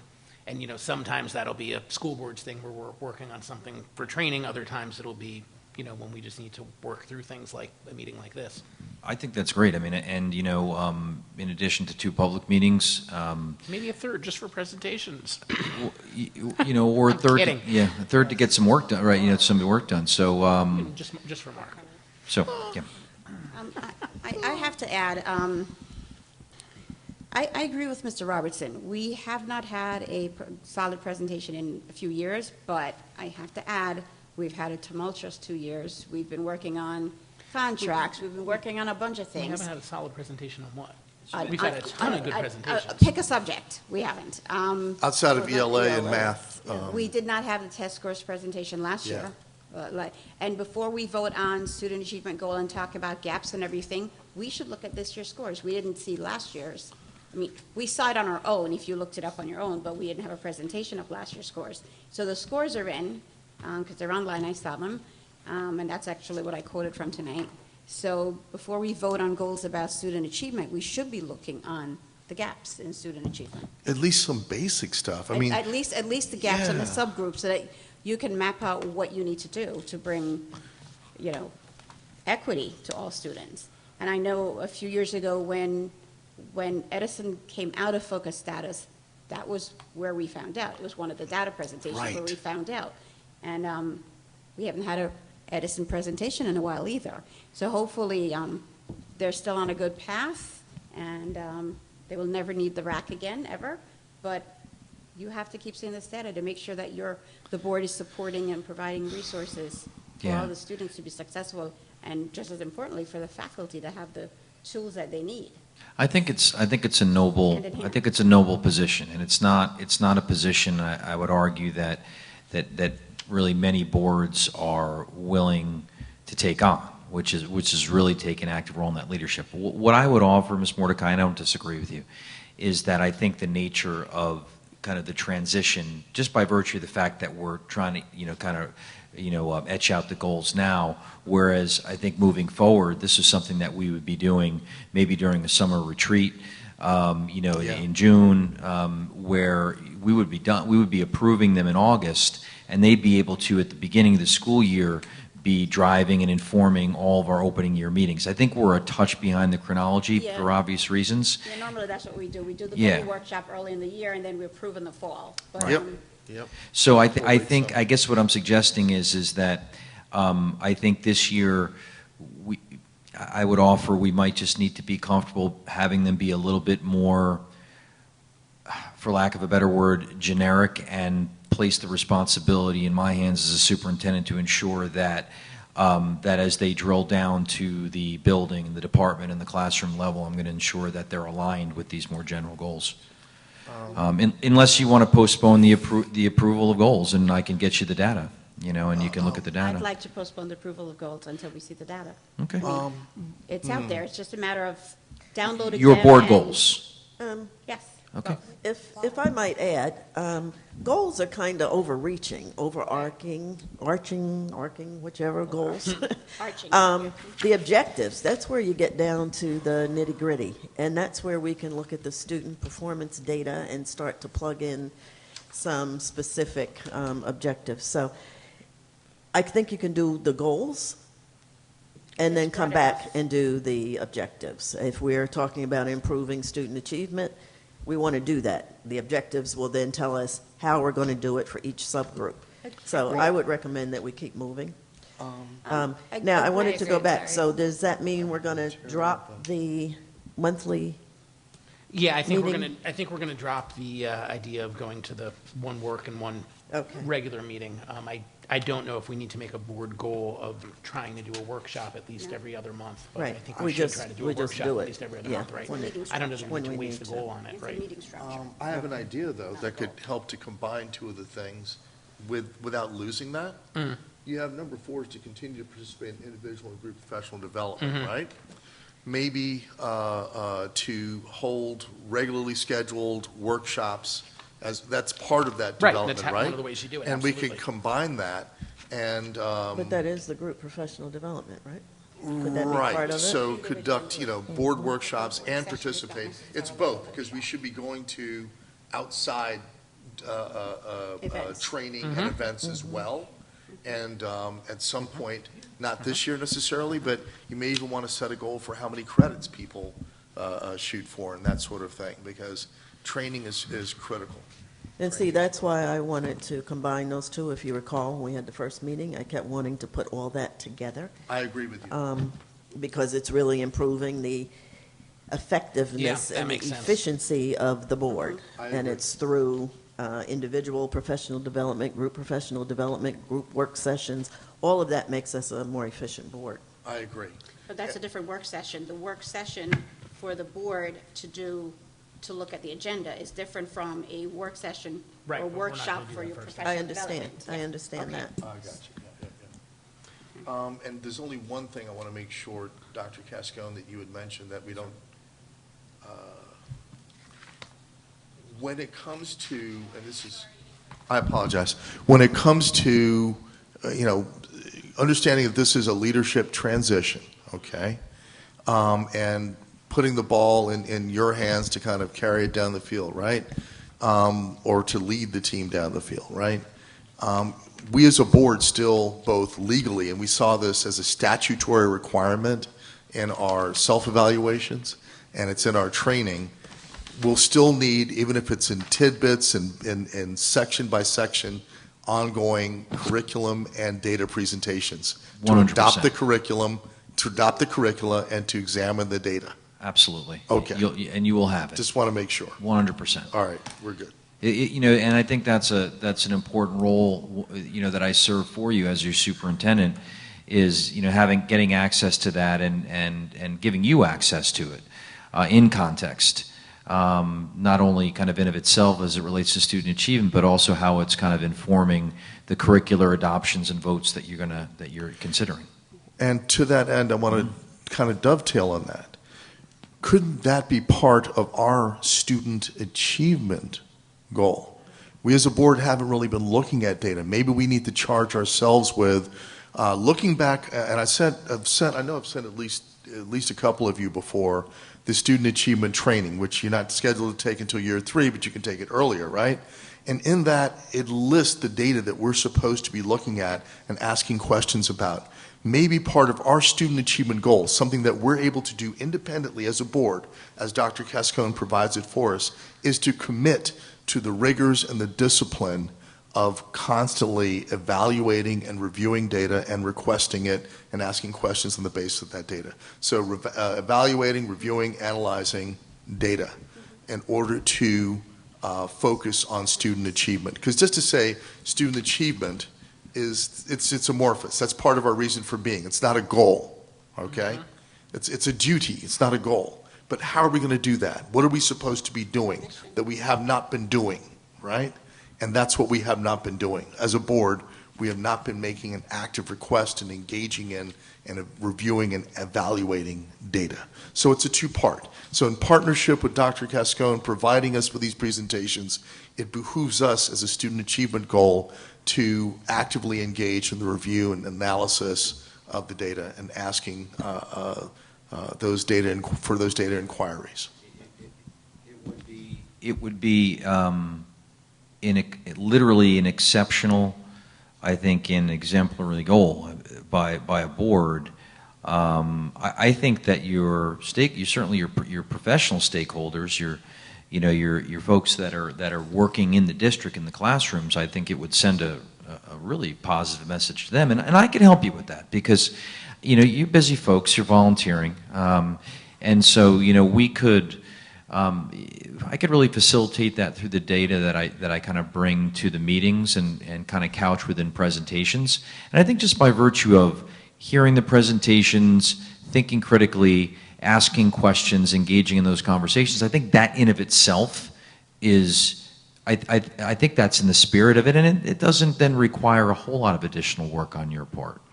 Right, and the other thing it does is it allows us to meet the requirements of having a SMART goal, one that is specific, it is measurable. In this case, the measurement will be really securing those data points that we're supposed to from the student achievement training, specific, measurable, accessible, relevant, and time-bound.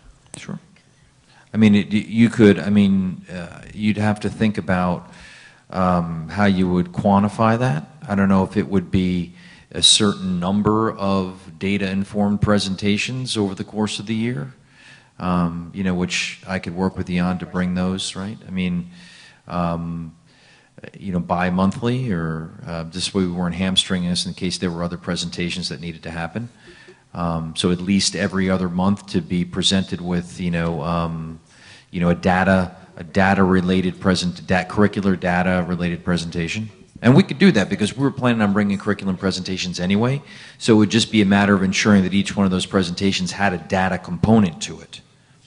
Yeah, or I mean, we'll figure out how to work it. But bottom line is, you're going to do that. You've already committed to doing the data presentations and the curriculum presentations. We now have a chance for student achievement to commit to reviewing, evaluating, and making the data inquiries of you. Very good. That is actually one of our mandatory courses by school board. Yes, it is. Student achievement. So we should be taking that class anyway. That's a good goal. I've already taken it, but yeah. I mean, you did have the professional development piece, so maybe Yes, just kind of make it more specific and say, any board members to take the student achievement course. Although, Terry, you might be exempt from that, having been a. I hope so. Nope. Well, it's a different role being the administrator and being the board member. We have a few mandatory classes, Well, and that's one of them. and I realize that, but also having done that job for 9 years, and talking about the need for us to have a student data analyst, Agreed. I don't think the board has to analyze the data. I board think doesn't the have to. board has to review the analysis. Yes. Agreed, Yes. agreed, and make We're inquiries. not here to Right, right, right, analyze right. the I data. agree, The I agree. analysis needs to exist. Review the analysis and make inquiries. Thank you. I think we're all saying the same thing, and No, that's I'm what not Ms. sure. Siegman used to do. She used to come to the meetings and give the presentation of the data, and And that's, But also that making should the happen. inquiries. We need to It's be gonna happen. asking for the data that we need. Just as Ms. Mordecai tonight has pointed out some very key data points that indicate gaps, we need to ask for what it is that we need while at the same time reviewing the analysis.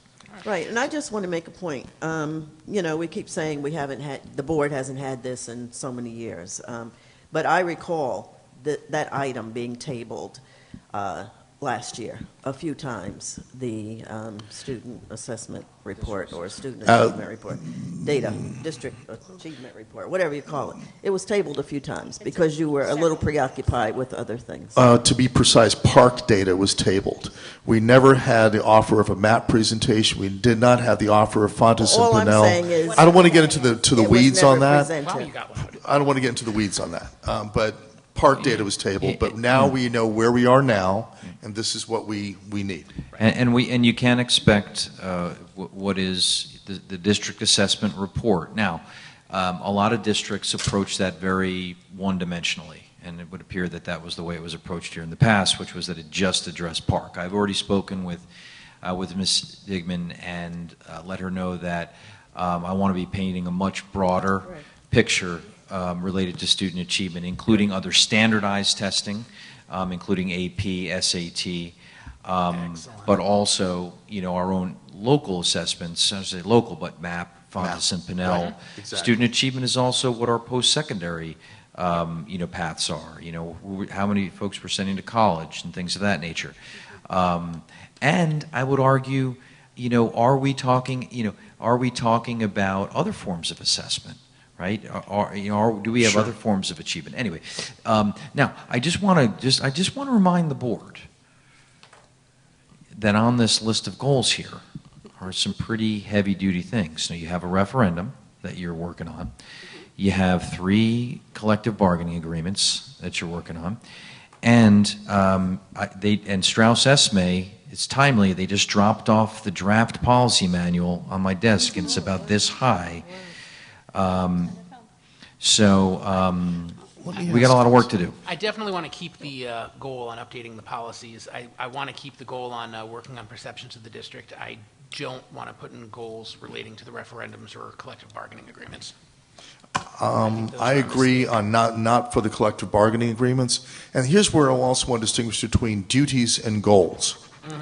While policy is a duty, updating the policy and adopting this brand-new system to me, is the goal. Yep. The duty is the policy, updating it to adopt a new system is the goal, And including regulations. and Yep. including the regulations. So it's not just updating the policy manual, but it's the adoption of Strauss Esme and development of regulations. And I want to thank Ms. Trigg Scales for bringing that to light. But when we approved that whole system, we already adopted it. So Okay. please clarify that. All right, then should we And even our put it job- on there because we've already taken that step? Our job is to do policy. Then I would take it off. I agree with you, Ms. The 2 or 3 Mordecai. jobs of a board member is, of course, the superintendent, the budget, and policy. That's And your 3 job. areas of governance, student That's- achievement, That's your job. financial, and legal Everything governance. else is ancillary. Right. That's true. However, if you add a little nuance to the goal, you Speak into the mic. If you add a little nuance to it, it turns it from just plain work into a goal. So, for example, when you talk of it, like if you look at the policy manual, yes, at first glance, but when we start to get down into the weeds of looking at these policies individually and thinking about these bigger issues like attendance, like our transgender policy, like equity, We've been doing that. We actually revised Transgender policy earlier. for instance, we revised twice in 2 years the special education policy Yes. based upon community feedback, Yes, we- internal professional feedback. So I agree with Ms. Mordecai on this. We've already gotten that train to leave the station. It's already in progress. We're already committed to it. In pretty much every meeting, we've had a policy, a first or second reading. That, It's tr- still that a train's very sitting big on my deal. conference table, so good luck with that. All right. All right. And I know Ms. Trigg Scales and I, we had our standard set monthly policy meeting, so we have to Agreed. get back on. Yeah, that's we have already to get done. back to that schedule. So what are you saying? We're going to delete this? Yeah, I'm just saying. Yeah, it's our not really a our goal. job. It's kind of already in your job. progress, You and it's a have to do duty. it. But we're doing something now that a board doesn't do every year. Right, the We're updating- we're moving from one system to another system And we did and that last year. adding the regulations. So But we I did that think it's a last year. big deal. I'm saying we did that last year when we approved to move it, and we approved it. Remember? Right, but Oh, now you're the saying work's it's a actually done being deal? Because we already approved Strauss Esme, Well- we signed the agreement with them, we moved forward. You and I have already met and done some policies, and they sent us a couple, remember? But we're still working on it. Yeah, but a it's going to, continuous the job. work will never finish, though, It's a continuous because job. it's an ongoing process. So maybe it should be something that's much more specific, like prioritize and tag for revision the most badly out-of-date policies or the policies most in need of revision, or something that reflects that the policy manual is that high and that. It is that And that high? even if you do one per meeting, we're doing this. Okay, so let me clarify. So we won't Whether have any. policy seems outdated to you or not, if the law didn't change, the policy stands. When you update the policy based on whether or not the laws change. If the laws did not change, there's nothing for you to do.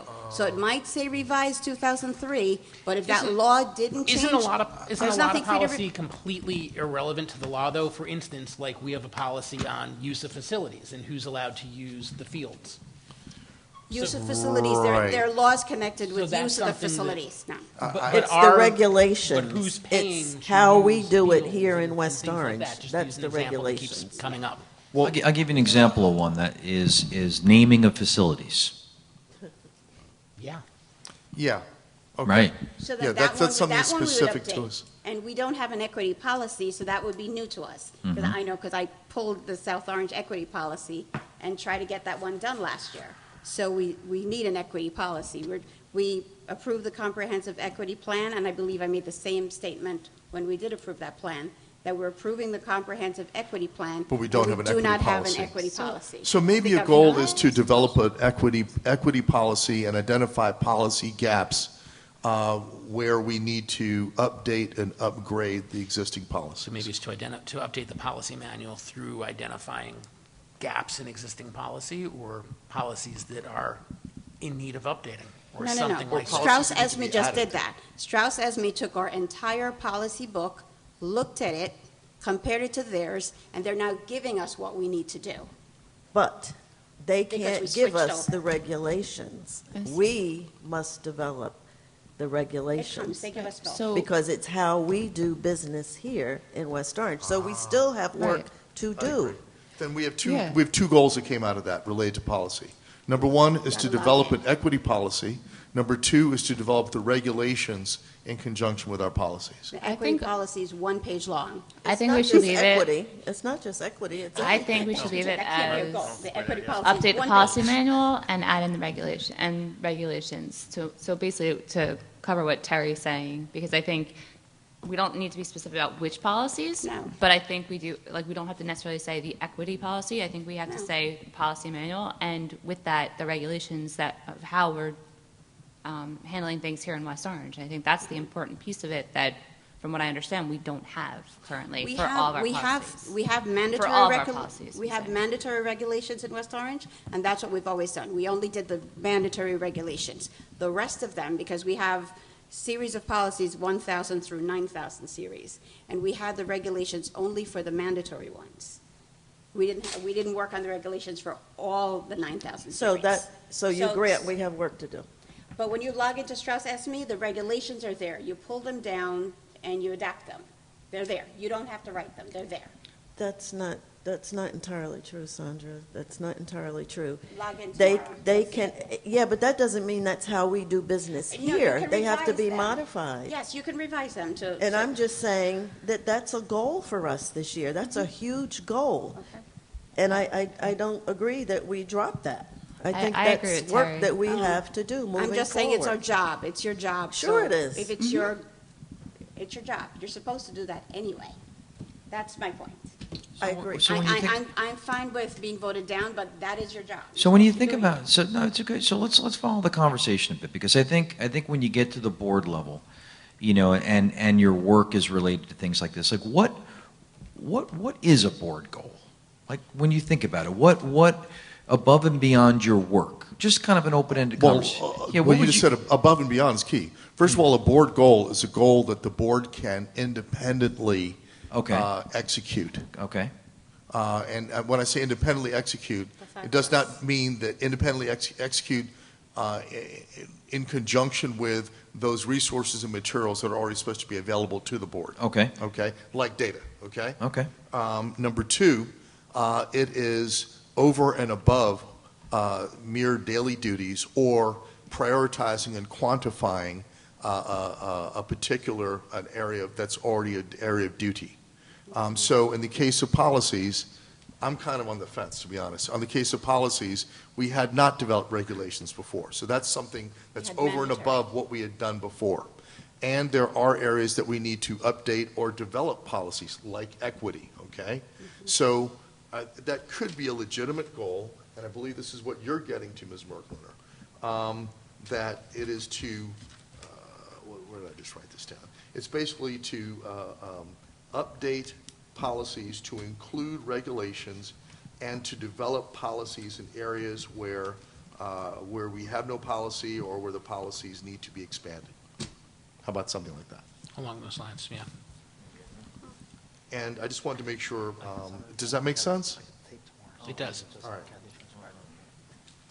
But I think you're, you know, But no, I think the question stands, like, you know, because what is really a board? It's a good higher level question. Right? I think it's what we want to focus, what we collectively think we should be focusing on as a specific area of focus. Specific, measurable, accessible, relevant, and time-bound, and something that the board can independently you can do. execute. Yeah. Right. Right. In the next year, Right. conceivably. Yes. So, like, when you look at perception, you know, that's one that I think is Yes. you can really work on, right? So, I mean, you think about what does that look like practically? I mean, you're already doing it really through your visibility, right? Like that's a piece of it, right? So maybe kind of follow along those lines with perception. What do you think about that? And that would be an ongoing goal policy, because you can't do the policies in 1 year. You really can't. It's Well, it's an 9 ongoing process, but yeah. It's various series of policies. You have the 1,000 series, 2,000, all the way through 9,000. It's near impossible to do it in 1 year. Unless, I mean, at one point, I believe, when I first got on the board, they actually had, and I didn't know about this until I was on the board for a couple of years, a former board member who was, you know, a former West Orange board member, was actually working on the policies offline, and that's all she did. And then they hired, there was another former board member who sat and did regulations. That's why I know we have the mandatory regulations, Mr. Fuller. Okay. We hired, Warren Fuller did our regulations. May his soul rest in peace. But, and that's all they did independently, because it's a voluminous job, making sure they're revised, updated, everything else. You can't finish it in 1 year, but it is the job of the board to do policy. I don't think we necessarily It's not have a to one-year say our goal is It's a forever to get goal. the entire policy manual updated in 1 But year. That's what it I says, to think- update the policy manual. I think we can, So right, maybe but I it think it should can be an say to overarching goal, and we can, in our action plan, our objectives, list out which policies we want, you know, we plan to execute on in this first year. I think a lot of the Yes. feedback that I get from the community, and that I have a lot of parents, is I saw the policy, but what do we do here in West Orange? So to Terry's point, there's a lot of questions about what do we do Regulation. here? How do we regulate it here in West Orange? So Right. yes, there is a state law about vaping, but what do we do here in West Orange if someone's caught vaping? We actually just revised right. and approved the vaping policy. Right, but I'm just saying, so And regulation. that's an example of something that it's your maybe parents, we didn't necessarily have a regulatory document before, now we do. So that's where I'm saying, I think, Vaping is in your to Terry's policy. point, I don't think we should take it off. I think we can, How about you know, compromise? tier it into its, Can we you know, compromise? an action plan or objectives and include regulations or, obviously I agree with Sandra that it's a very large policy manual. It's not doable in 1 year. I agree. No. But I think we can portion That's it okay, out and 'cause we're gonna focus on the prioritize. priorities, If you on want to, what if you should be want to say, executed on. in year 1, update the 1,000 series. Year 2, update the 2,000, I 3,000. wouldn't want to Except necessarily- those are not the mandatory policies. I wouldn't want to break it down by series. I would want to make the goal to focus on the ones that are most in need based on district or board needs. Which is Because what we we don't did have before. access to going through all the different series and stuff right now, but we still wanted something that's measurable or quantifiable, why don't we say to prioritize policies most relevant to addressing current climate and strategic objectives, and to update policies to regularly update policies to include regulations. That's not bad. Maybe I would lighten the climate and strategic part just so that we Well, can so deal what with do we- anything that's how are we emergent that doesn't prioritizing fit into that? either of those articles. Then Well, how we prioritize? It's as things come up that when it becomes obvious that we need that a policy What needs makes it updating. obvious that we need something? The more emails or phone calls we've gotten relating That's to a climate. particular policy, well, all right, if you want to call it that. I don't know that it is. I mean, to me, climate is sort of how people feel in general. And that's right, and how people feel. And those, But if something's the bubbling calls to the and top for emails you another get reason. are based upon how people feel, right? So I I'd guess like what to I'm saying offer is- one, to complete the conversion of the policy manual to Strauss Esme and accompanying regulations. Because Dr. Cascone has it on his desk, but we've not pulled them out and reviewed them and presented them, so that's got to happen this year, regardless of what they are. We will have completed the conversion to Strauss Esme. That will be this year. That's what I am proposing, and the Conversion's accompanying completed. regulations start that. Is it- And then it can stay on for next year if we want, or if we want to drop it off. But I think we deserve credit, and we ought to put this down as a big thing that we've done. This is huge. yeah. This is huge, and we And need I we would- need I to would- acknowledge I agree it. with you. So explain to me what you mean by completing the conversion, because they did that by delivering us that manual. But we have They not- cross-reference our numbers with theirs. The conversion is complete. But Yeah. have we Yeah. presented that, you and I and Dr. Cascone, to all of the other board members, all of the new As soon as he gives it policies to that? us. Here's That's so what here's I'm what saying. so So there's giving it to us is not a goal. so when we sat down with Strauss Esme for our initial meeting, and they basically went through all the policies, and they added some information there. They said, you're going to want to identify a list of policies, or your board is going to want to go through the policy manual and identify a list of policies that they feel they want to really kind of put a close eye on. Some policies that we didn't have, that never existed in our policy manual, that we now have. And some that have changed, some that have been updated, some that are Strauss Esme's boilerplate, but we may want to look at them and say, you know what, like we'd like to add something to those because it's different here. Right. So what I was just suggesting to Mr. Calavano was, I think it could be really constructive for the board for us to bring Strauss Esme in now in the context of having this policy manual and saying, like, here's how we've typically worked through this with boards. This is what the processes look like. This is what we would recommend. And then that'll help us kind of map out the effort. So that's what we were thinking. How about then So stating it That's as... a great idea. When we hired them last year, they did come in, and Terry and I sat down with them, and at the time, Mr. Mendez, and we went over that list. They actually told us to pull a list, so I had a list, and we both had a list of policies based on their conversation. So They actually read through them. They said, but they only did it with both of us, so Right. it's a great idea to do it with the entire board. Yep, So that everybody's on the same page. exactly. How about to prioritize policies, advance the conversion of the policy manual to Strauss Esme, and include regulations, and to devise new policies as needed, such as equity. I like that. I'm sorry, say it again? To prioritize policies and advance the conversion of the policy manual to Strauss Esme, including regulations, and devise new policies as needed, such as equity. And I wanted to say accompanying regulations, because for every Accompanying. P, there's an R. Yes. So Accompanying they Yes. go regulations. together. Yes. Yeah. Wonderful. Or with Yes. accompanying regulations, maybe. Yeah, I think that's good. I think that's the heart of what we're all talking One about. thing that I have asked of Strauss Esme, and at the time they, well, through Mr. Mendez, they told her to tell us no. Other districts that I've become familiar with, a lot of other board members, they are able to log on to Strauss Esme and access any policy. Yeah. So what they told us last year, that only Terry and I would have that access. I disagree. All five. Everybody's supposed to have access. All 5 board members should have access to the policies online. Well, related, I was going to suggest before, is it too lofty of a goal for us to want all of our policies to be on our website? Because right now, I think that what's on our website is just a small subset. Because I've looked for things that... They'll all go on. They're all on the They would- website. they would all go Yes. There's a public view of Strauss Esme policy. Oh, So if Strauss you- Esme, I'm saying right now, our current policies, I don't think We they're are all... I Strauss, think that we are have- Strauss Esme. They're cross-referencing our policy numbers with their policy numbers, and when you log on to our website, there should be a link to Strauss Esme from our website. And then that's what's going to happen. Okay. That hasn't happened yet. But we have to upgrade the website. Right, and we have a to, That y'all should be have a to goal. approve website. the Strauss Esme policies, like those. We did. Last year.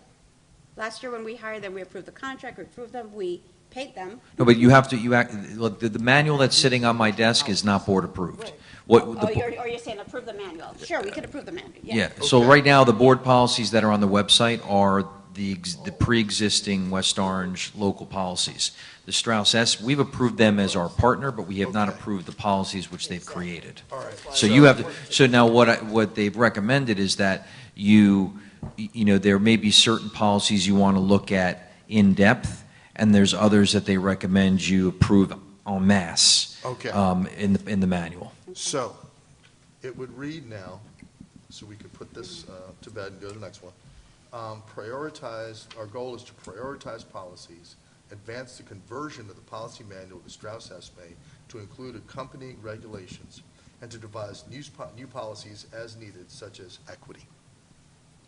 Just new policies as needed. Now, just as a slight qualification there, we do not have, it is true, we do not have a policy that's specifically titled equity, but we do have the required policies that fall into that area as Yes. they relate to Yep. hiring and non-discriminatory It's practices. mentioned in about a dozen Right. different policies, but we Right. have not You need a developed standalone. that umbrella. Yeah. Right. So I don't want to get into the weeds on that. Yeah. Right But- now, we're just trying to nail down what Gotcha. the goal is, okay? It's a And on the one-page student standalone achievement, equity on the policy. student achievement one, to regularly review data analysis and make data inquiries necessary to make data-driven decisions on budget and curriculum adoption. So think that's- basically, hey, Dr. C, you haven't presented this yet, but we have this coming up and this is what we need. Can we get this? Sure. Email both of those, because I think the language is good. But we Okay, do that now I just anyway. Why would that wanted be to a clear it goal? first. I'm sorry? We do that now anyway. Why would that be a goal, to ask Dr. C for data? No. What I'm saying is, because we as a board, not to get into the weeds as to how we got here, have not regularly reviewed and evaluated data over the past 18 months to 2 years, and have not been as data-driven. We just did a budget where we did look at data before we did it, right? And we're going to be adopting curricula, right? So it's to say that our student achievement, this is the student achievement goal, is to regularly review data analysis and to make inquiries as necessary in order to make data-driven decisions on budget and curriculum adoption. But again, I'm going to go back to the same thing I'm saying with policy. That is what we do already. That is your job. We're not currently to- doing it. So That's I, why it I needs have, to be I a have an goal. idea as far as that goes. I have an idea. So what's missing is a protocol, a framework that becomes almost kind of like a schedule that is overlaid over every year. So in other words, what are the key points in time over the course of the year when you as board members feel like you really need data to inform decisions? Well, right now, because we have almost none, Right. Well, what I'm saying is maybe. how about on a monthly It's basis? the, Well, okay. How about monthly?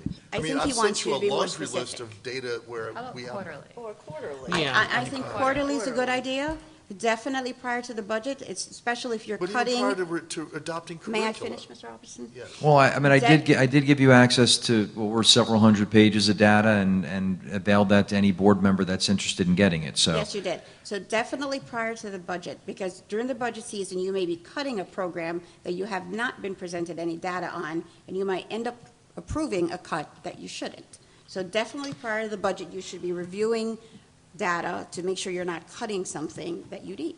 And for curriculum adoption. And I'll go back to this. We've had 3 presentations on ELA, but outside of, the recent data received on Fontes and Pinnell, we still don't have PARC data, we still don't have MAP data related to ELA performance, and we still don't have SAT data for how they did an SAT in the English section. So I'm just saying So that quarterly data. we need, I don't even know if it's quarterly, because right now we have none. I don't want to wait for another quarter. Right, but I think that we have to kind of discern what is a kind of a need for you right now, the board right now, versus setting a goal for the year that is not just going to simply be a reflection of what you do all the time. I feel like or should do all the I time. feel like maybe it's almost a establish a data needs calendar to make this wouldn't be the actual That's what wording, he's right? saying. But That's what I'm establish a saying, calendar yeah. so that we get the specific data we need at the specific times that we need it. So the data you might want before, as we go into the budget process, is probably different than Yes. the data that you might need before a curriculum I don't know. presentation. And I'll Yes. give a quick example. It's different data. Before, is it or isn't it? No. I'll give it for instance. ELA. Different data for- If we had data on ELA before adopting the ELA curriculum, that data may have to do with the performance of our kids, right? Maybe it's reading fluency, and that may go to what's in the curriculum. Then when you get to the budget, well, we're considering buying this new reading program related to ELA. Well, wait a second. Back when we were reviewing the curriculum and we looked at data related to that, the data can be relevant to both. One case they're executing against it, and another case they're making purchases to help them execute against it. And so I'm saying it's. Yeah, I mean, It's I've both. already, It's not an either or, it's a both and. Well, I've already agreed that it's absolutely we can bring forth curriculum and data at every meeting, but the question becomes like, how is that a goal for you? Oh, but to regularly review, we haven't been reviewing it regularly. It's a goal for us to be data-driven, and we have not been. Okay. All right? So to regularly review, whether it's monthly, if you're going to do it on a monthly basis, monthly review, data analysis, and make data inquiries as necessary to make data-driven decisions on budget and curriculum. So if we feel we're missing something that wasn't presented, and as we already do, right, ask for it.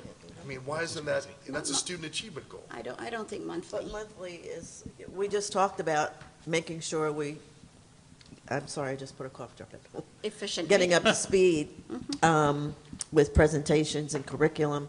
So if we're going to make that a monthly report, I would recommend quarterly, Yeah, like quarterly. and then based on need. If there's something else that we need, then Something we crops ask up. for it then. Okay, But quarterly, it doesn't and then have to make be a goal. inquiries as needed in order to make data-driven decisions. How about that? I don't think you have to make a goal for somebody to make an inquiry. If you have an inquiry and it's not, you just make your inquiry. Right. It doesn't- Right, but I'm just saying, we as a board haven't been doing that. But you don't have to The schedule. fact that we're having this discussion about I'm data saying you don't have to is an schedule making an indication that we haven't inquiry. been doing it. So the question becomes, what does a student achievement-driven board goal, based upon all the characteristics that all of you have stated about what a board goal is, what does a board goal related to student achievement look like and sound like? Literally,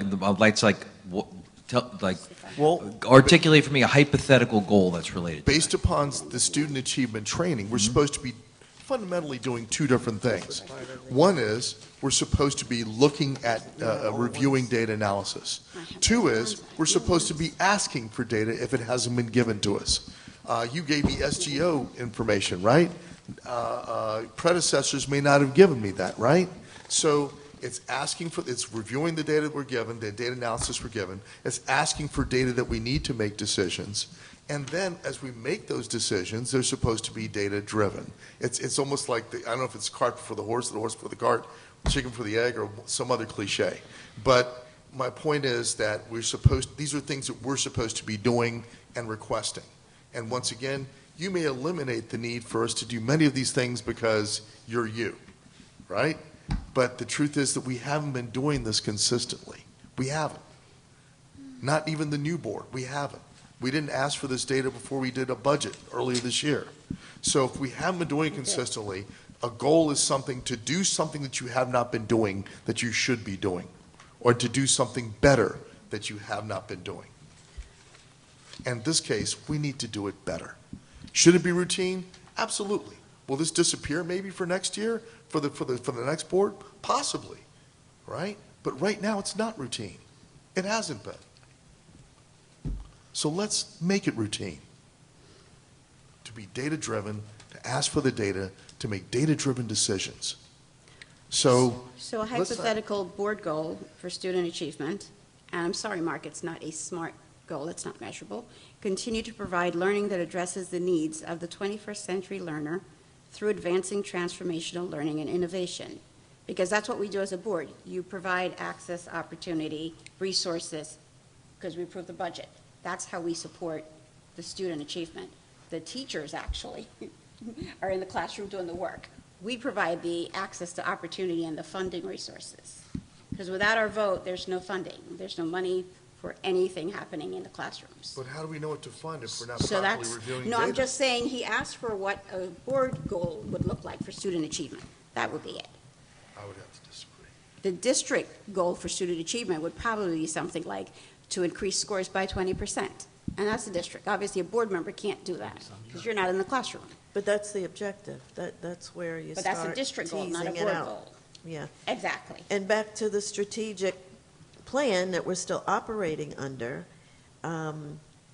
it does say readiness for future success, increase student achievement to ensure that all students are challenged and engaged in quality instructional programs that prepares them for competitive college and career opportunities and future success. Yeah, but that's a district goal, not a board That's goal. an objective, and But it's still a district That's objective. that's a goal. That's part of the strategic plan. So it's a I'm just district goal. saying, all of this is supposed to tie together. And It so is. if we want to talk about continuous improvement and data-driven decision-making, you can say that. But I think we're That's what I'm starting to saying. get tired. I'm talking about what we actually have to do, what we have to execute. We have the lofty goal, but what is it we're responsible for executing, and what do we need to do differently? And what I've identified is that we've made huge decisions without looking at data. So what we need to do differently, even if it should be routine, is to do that, Let's become more data focused. is to be data-driven in our So decisions. can't we say that data-driven decision-making? Yeah, but how do you? That is actually our But then mission you get to the statement. how-to. That is The our mission how-to statement. is to regularly review. I would like to just trust that Dr. Cascone and his staff are going to provide us with it and provide us the data that is supporting their request for changes in curriculum or changes to or additional resources, and that if the information they give us doesn't answer all our questions, then we ask Then you ask the question. for what's missing. So maybe but I don't it's- think we need to say we have to ask questions. In your goal, yeah. So maybe it's along the lines of work with the administration to increase the quality and quantity of data the board uses to make decisions. That's fine. Yes. Like I like Ooh, the I idea got of a one. I like the idea of a data calendar Stick or a fork in it. Repeat it. data needs calendar. got two. Are So we getting done? like a quarterly Mike, say that report. again. Say that again. Because see, the nice thing about the calendar is, and Mark, I think it speaks to, wouldn't it be nice to leave a legacy of what's become a standard operating procedure as it relates to it, right? So that it doesn't just kind of disappear because of a particular bent of a board, but it almost kind of becomes a standard practice of your board. A calendar is a nice thing. Right. And I agree it's great to leave, quote, a legacy. We agree. Right now, we have stuff we need to do to execute our jobs, This is and in for my next opinion, year, we not haven't right been now. doing it for months. Right. And listen, we can do both, right? So Then maybe it's yeah. a both and. Right. Repeat what you just said, Ken. Maybe it's work with administration to increase the quality, quantity, and frequency of data needed by the board to make its decisions. Yes. Fine. Hopefully I can still read that later. Thank you. Yes. Okay. That's great. All right. So that's student That's all. achievement. That's a That's board a student goal. So we've achievement. got policy, we've got student achievement. Yay! How about, let's go back to that, improving the perceptions of the district. I thought that one was easy as it was, to assist in the district goal of improving the perceptions of the district. How? What are we executing? What do we do? We were doing that through the board's PR committee, so, It's not just PR committee. we were doing That's that. part Okay, of it. Ken and I are shaving our heads on Saturday. Okay, so there you go. That'll change. There is that. Yeah.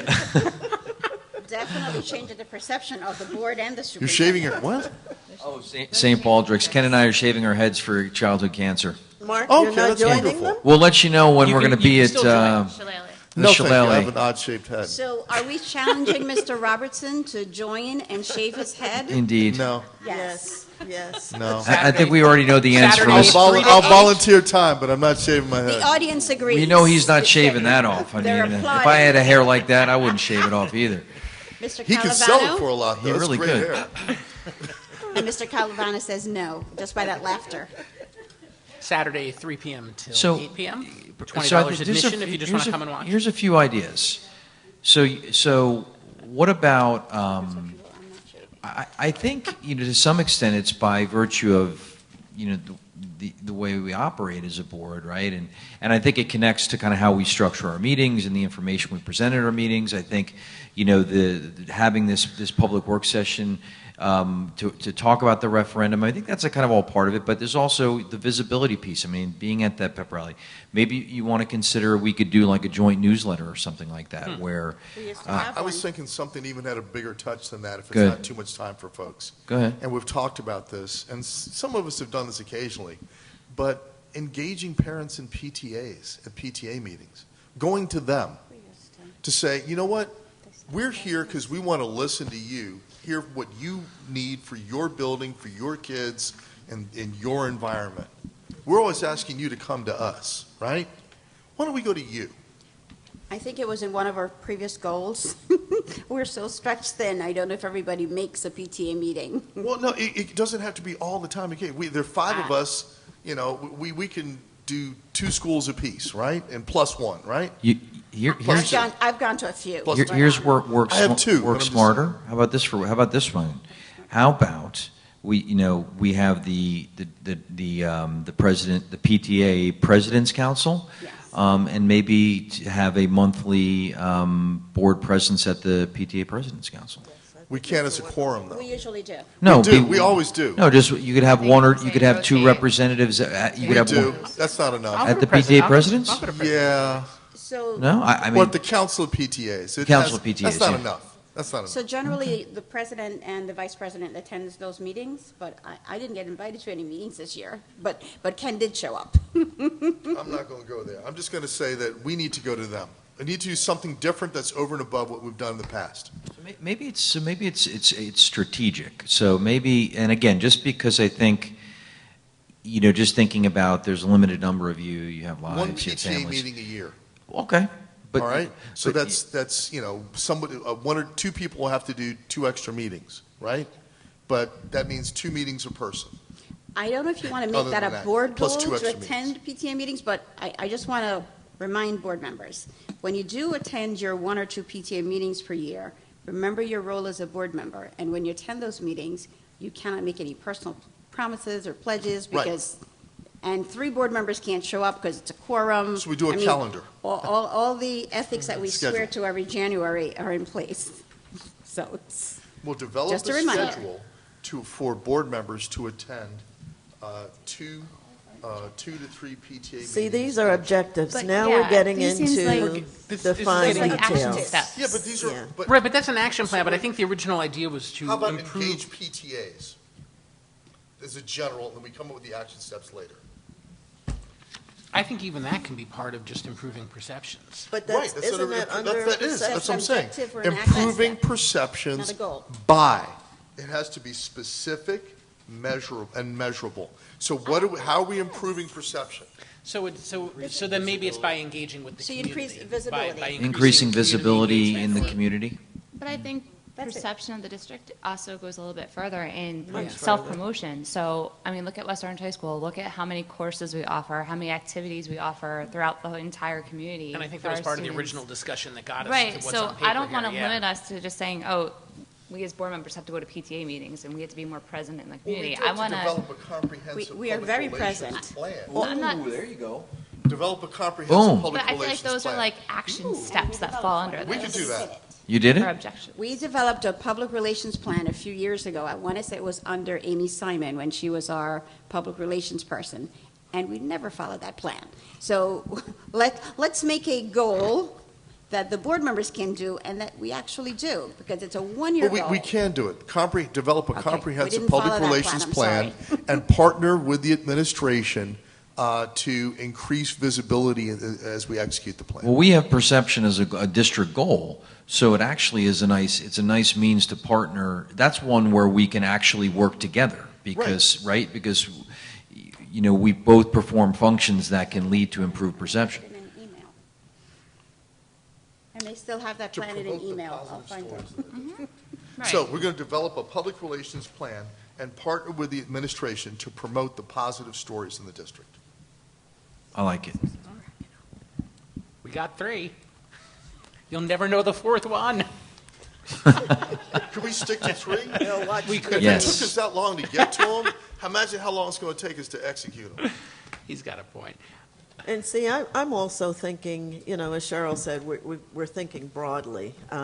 We need to get a lot of PR materials out there, making sure that in these realtors' offices, they've got our real story Well- there, and that we write the story, not what they tell them, but our own story. It goes beyond that. I'm And- glad you brought well, that thanks up. for cutting me off. I'm sorry, dear. Go ahead. I'm sorry, this trick scale. Let her finish. Please, sorry, Go sorry. right ahead, Mr. Roberts. No, go ahead. I'm done. Okay, we have to go beyond that because we've done the presentations with the realtors. We actually used to participate annually, but what's happening is that people are reading reviews of our schools on greatschools.education.org, Niche, and yeah. on Zillow. When they're purchasing a home, and the realtors take their information from Zillow, Zillow is pulling data and information from school reviews that are negative. If we want to change perceptions of the realtors, we cannot not just make the annual presentations that we do, which, by the way, you would be at in conjunction, in partnership with Krista Senek or whoever's going to lead it on behalf of the town, right? We do the annual presentations to realtors. It's a public But information officer. it's a public information Yes, issue Susan. where the realtors and home buyers are reading the reviews on Zillow. So we need to look at, from a publicity standpoint and from a participatory standpoint, in getting our parents to participate in some of these surveys and to say positive things, what we need to do. There's an executional element there. But aren't we aren't a lot of folks coming here? A lot of folks are coming here, but there are also some folks, I'll give an example. There are folks I know who have come here and are now going to leave because their little one, they're worried is going to enter an elementary school or a middle school. And I just read that review. You know, we're looking at moving somewhere else now. I literally have had that conversation the past 3 months several times. Yeah, we do have some work to do because I got to tell you, you know, I've just in the short time I've been here, being in the schools, we have fantastic schools. Yes. Yeah. Fantastic. And I was in the high school this week, and I was so proud of this was during lunch, where every student in that school was everywhere, and they were incredible. They were so well behaved and polite. Which is Fantastic. The data was going to help us. Right, and that's the other thing about the exit interviews. We will gather information about why people are leaving. We know a cut grade is 5th to 6th. We Yep. know another one is 8th to 9th. Yep. So if we can gather the information about why they're leaving, and then the materials that we're putting out counter some of that misinformation, I think that would be helpful for us. I talked to a parent the other night, and very happy to keep her kids here up through 8th grade. But 2 times now, she's bounced out to go to North Academy. And so I said, you're the kind of person we need to talk to. We need to Yeah. know from you why. Why are you leaving? So that's the kind of information we should be gathering Yep. as well. And I know a lot of folks who will take the kids out for middle school and bring them back for high school because their perception of middle school. A leader in digital education right now has just pulled his son out of our middle schools. I may bring him back by the high school. I've heard good things about that, right? And then there's some folks, it goes back to scores in some cases. The only thing that hurts the high school's rep at all are SAT scores, and that's where I want to see how the new course has impacted us and what other interventions we should be doing for PSAT prep that we're not doing, that Hayden, by the way, Mr. Moore has recommended, that were never done. So back to the big picture, you talked about developing a comprehensive public relations plan and working with the administration to promote the positive stories in the district. The execution of that we can get to later. A million different pieces. I think you have 3 great goals. Okay. I think we just said the same thing that's already there. Not really. Yes. It just says to assist the district in improving the perception. We didn't say how. It didn't say anything about a comprehensive Well, the public how is relations the plan. action Those plan. are, I feel like those are action steps, like those are the objectives that fall Specific under. and measurable is supposed to be a SMART goal. So that, Well, the comprehensive PR plan's good because that can include That's a billion measurable. different things, including doing the open houses earlier Yes. and everything else that we've Specific, chit-chatted about. measurable. I SMART think these are good. goals. I think these are good. Are we good? What are they? Could you? So what we'll Tell do, us, please. yeah, go, and just to, so Ms. Trixels, we will, Mr. Calavano and I will write them out in longhand. We'll get them to you in draft form. Remember, we're not approving anything tonight. Right. They would be on the 23rd agenda. But who has them in a legible format over there? Mark's got the wording for, I think, 3 of them. I've got the wording for the data one. Right? Yes. And of course, Mr. Calavano has the recording, so he can have Ms. Of Bissett course. transcribe it tomorrow. Oh, yeah. the recording would be confusing. We're all over the place. All right. I think with that, we are adjourned. I actually have a question. You had a question? No, I have a question, not about the goal. All right, we're unadjourned. No, because you only had comments at the beginning of the meeting, but I Yes, do we have a in question. Specials. So during the budget period this year, we were made aware that we've never budgeted for substitute usage for professional development. Piggybacking on that, I want to know if there's a guidance to teachers, principals on regular substitute usage. I'm going to give an example. I ran into a substitute who told me she was subbing for the entire first week of school while a particular staff member set up the room, not a teacher. Set up that room, and I said, but educators come in before to set up the room. Why would you need to be there for the whole week while they're setting up the room? So I would just like to know if there's a guidance, and if folks understand that it costs money to hire substitutes, and if you really don't need a sub. Maybe do you have offline some specifics? Yes. That's a Okay, weird one. because that seems a bit unorthodox. It's certainly not the standard operating procedure. So I'd be looking to look into it and see if there were some extenuating circumstances, and if not, then there's going to need to be some conversations. Okay. Thank you. Sounds like it. All right. Anyone else? I have one thing. Yes. One thing. Tomorrow night is the home opener for our West Orange Mountaineer football and cheerleading teams. Yes. And we were also retiring Chris Morgan's jersey, so I just wanted to 61. make sure everyone's aware of that. It's also PAL Appreciation Night. So it's going to be a really fun night, a big community event. So I hope everyone will come out and support the teams. And the marching band is doing their halftime routine, so it Yep. should be a fun night. Sweet. And congratulations to our football team for their first win at Rutgers. I'd say I thought Rutgers did an amazing job with all of the video work and just the whole Rumble on the Raritan. It covered 2 weekends, so it's a really fun time, and I thought it was really great for us to be a part of that this year. So. Absolutely. Does that count as visibility or attending a PTA meeting? Counts as You like bet it 3 does. PTA meetings. I- And- And the I had pep to. rally. Don't forget And the the pep pep rally. rally. Pep rally. Pep rally was great. The football game and Coach Grant and his team were amazing. They really changed. I feel they've changed the mindset as well as the overall performance. And I want to thank Coach Merklin or Coach Cheryl here for her enthusiasm and love out there. So Joelle's looking forward to participating tomorrow and very excited about it. And the pep rally was huge fun. It was great to be there all together. Yep. And that was huge fun. And it's all good. All right. It's all good. All right. We're good. Everyone, get home safe. We're re-adjourned. Night.